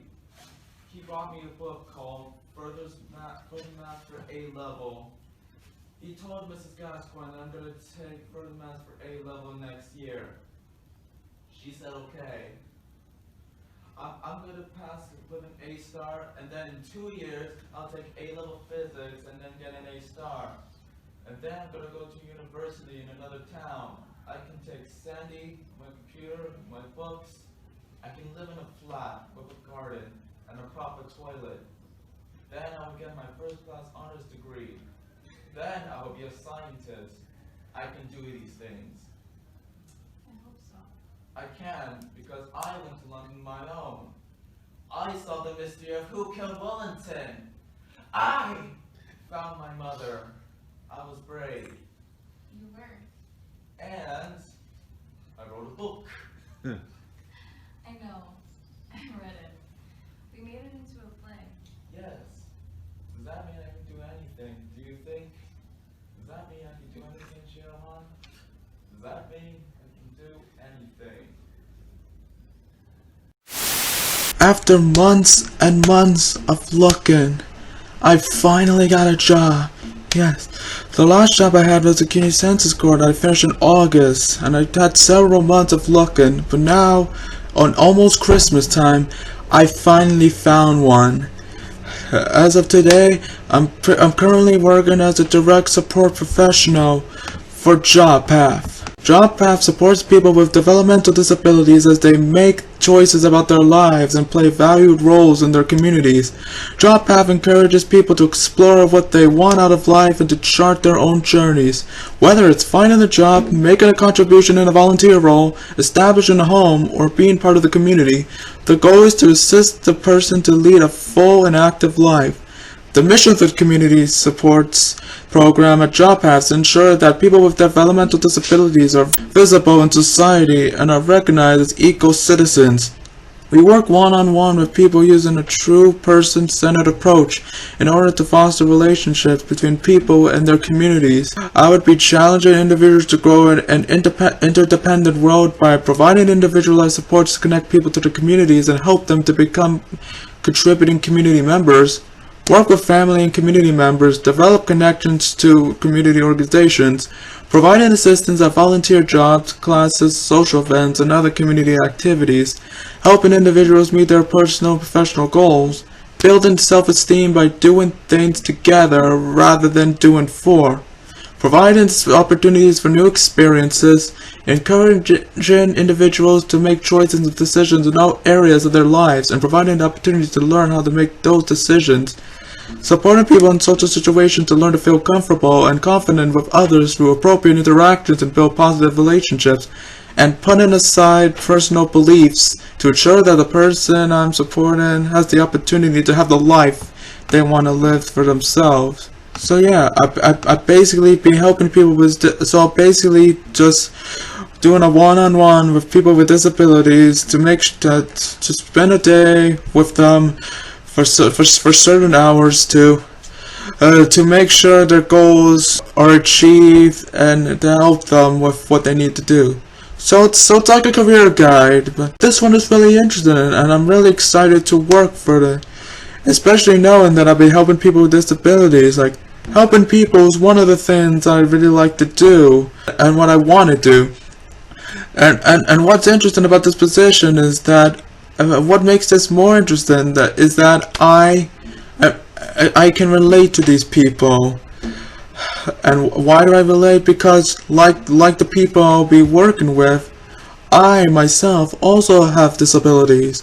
Yes, so I basically have high functioning autism, which means that I'm able to accomplish many good things and do a lot of good things despite my flaws. So being a person with disabilities, helping people with disabilities, I feel in my own way to be a high advantage.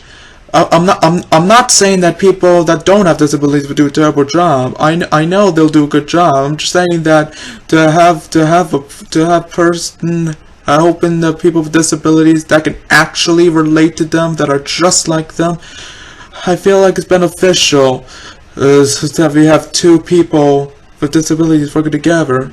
And I'm really excited for this position. I'm very excited for this opportunity, and I can't wait to see what's in store for me. And I can't wait to know more about the people. I'm officially volunteering with John Cho. In case you guys are wondering who John Cho is, he is currently running for City Council District 20 in 2021. So yeah, I'm volunteering with another City Council candidate. I am so excited for this opportunity, and I can't wait to see what we can do. So basically, John Cho's campaign is basically similar to Shelly Severino's campaign. So now I'm helping two City Council candidates to become City Council next year. For over 20 years, John has been an advocate, community organizer, and business leader fighting for everyday people in Flushing. As an immigrant and longtime resident of Mitchell Linden, John understands the issues facing his community because he has experienced them himself. COVID-19 exacerbated issues in District 20.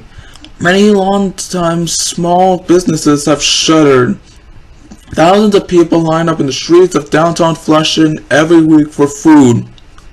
Anti-Asian hate crimes are rising, and the city continues to fund a racist institution that has taken too many black lives. District 20 community leaders deserve better, and so does District 20. And that's why John Cho is running for City Council, to put everyday people first, with solutions that are long overdue. Now he's running for New York City Council to represent District 20 to bring real solutions for working families. Now this district is actually super familiar with me. You may remember that I graduated from college. Well, that same college that I graduated from with a bachelor's degree is in District 20. And that college is Queens College. Yes, it's the same place that I graduated college from. And now, I have a chance to go back to Queens College and other places in Flushing to spread the word about John's campaign and to make sure people voted for him. I hope we can work together to make big changes to our community, our state, and our nation. So please vote for John Cho for City Council in 2021. And please spread the word about it with others. So close to Christmas, I'm helping two people with City Council, and I got a job, and I graduated from college. And I did all of this in a pandemic. This just proves that everything is possible. And as long as you work hard on it, nothing can stop you. So, those are struggling, don't give up yet. You still have hope. You just gotta keep fighting and fighting and fighting until things get done. Ladies and gentlemen, I did it. I've reached 7,000 views on my channel last week. Also, I did it again.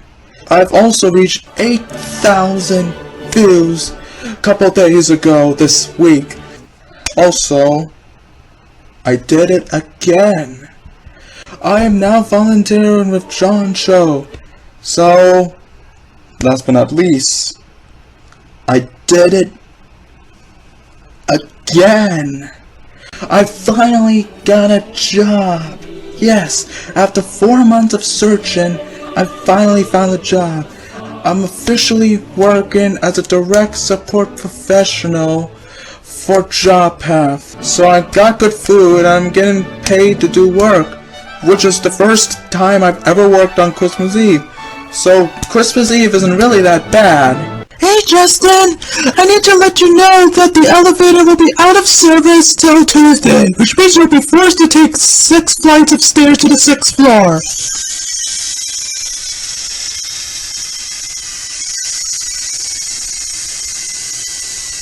Slap! 2020. Just seriously, this year, guys. Oh, you think your Christmas Eve is bad? Well, my Christmas Eve is...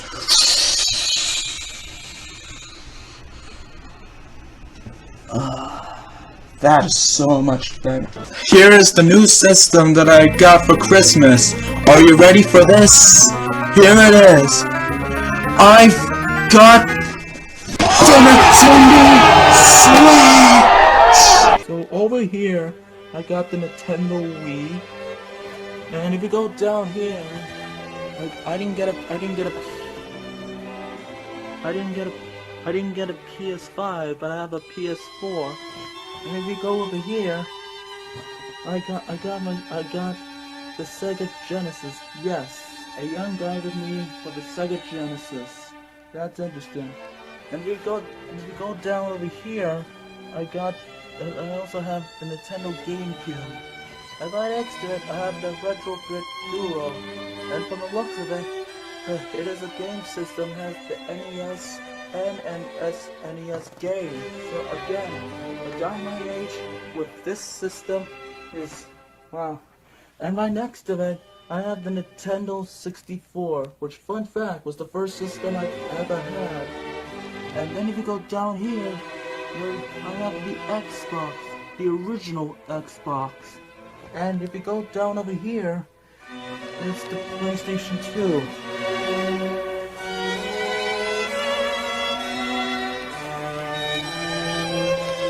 So yeah, this is what my entertainment system looks like.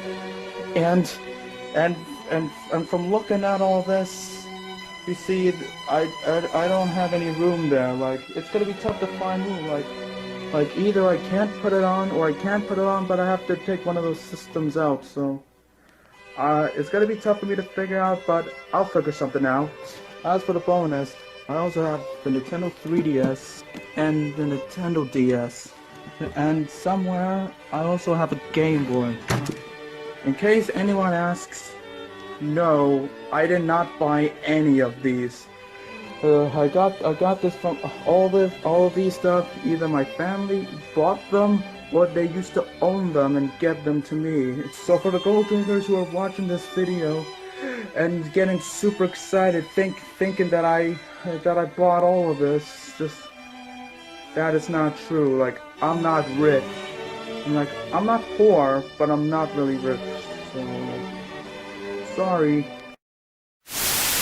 Wow.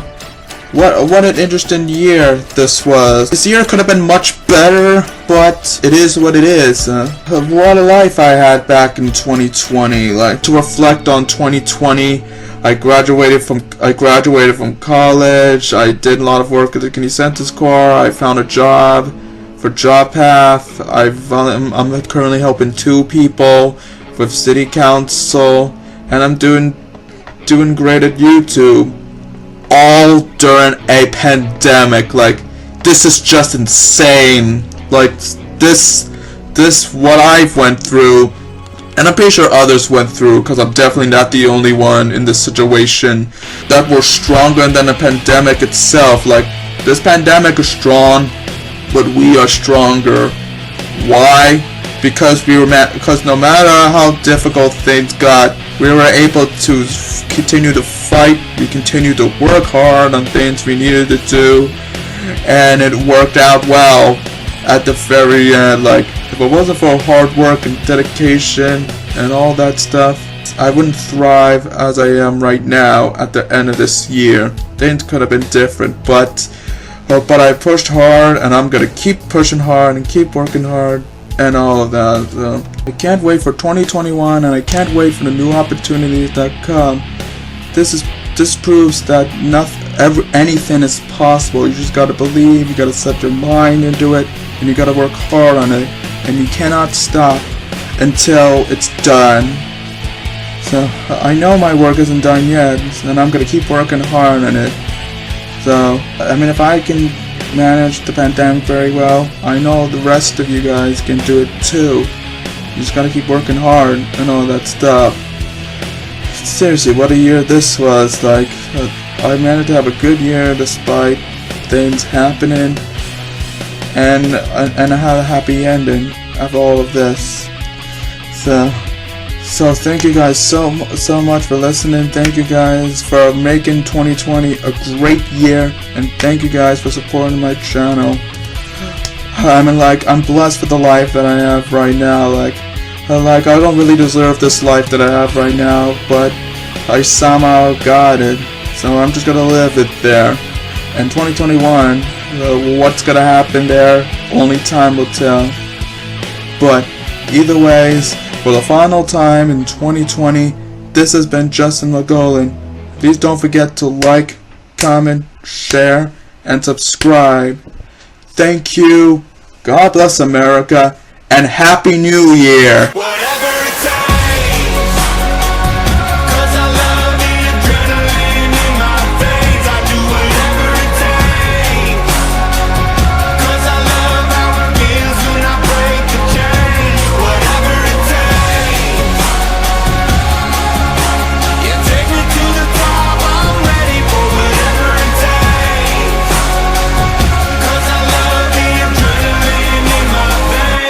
I do what it takes.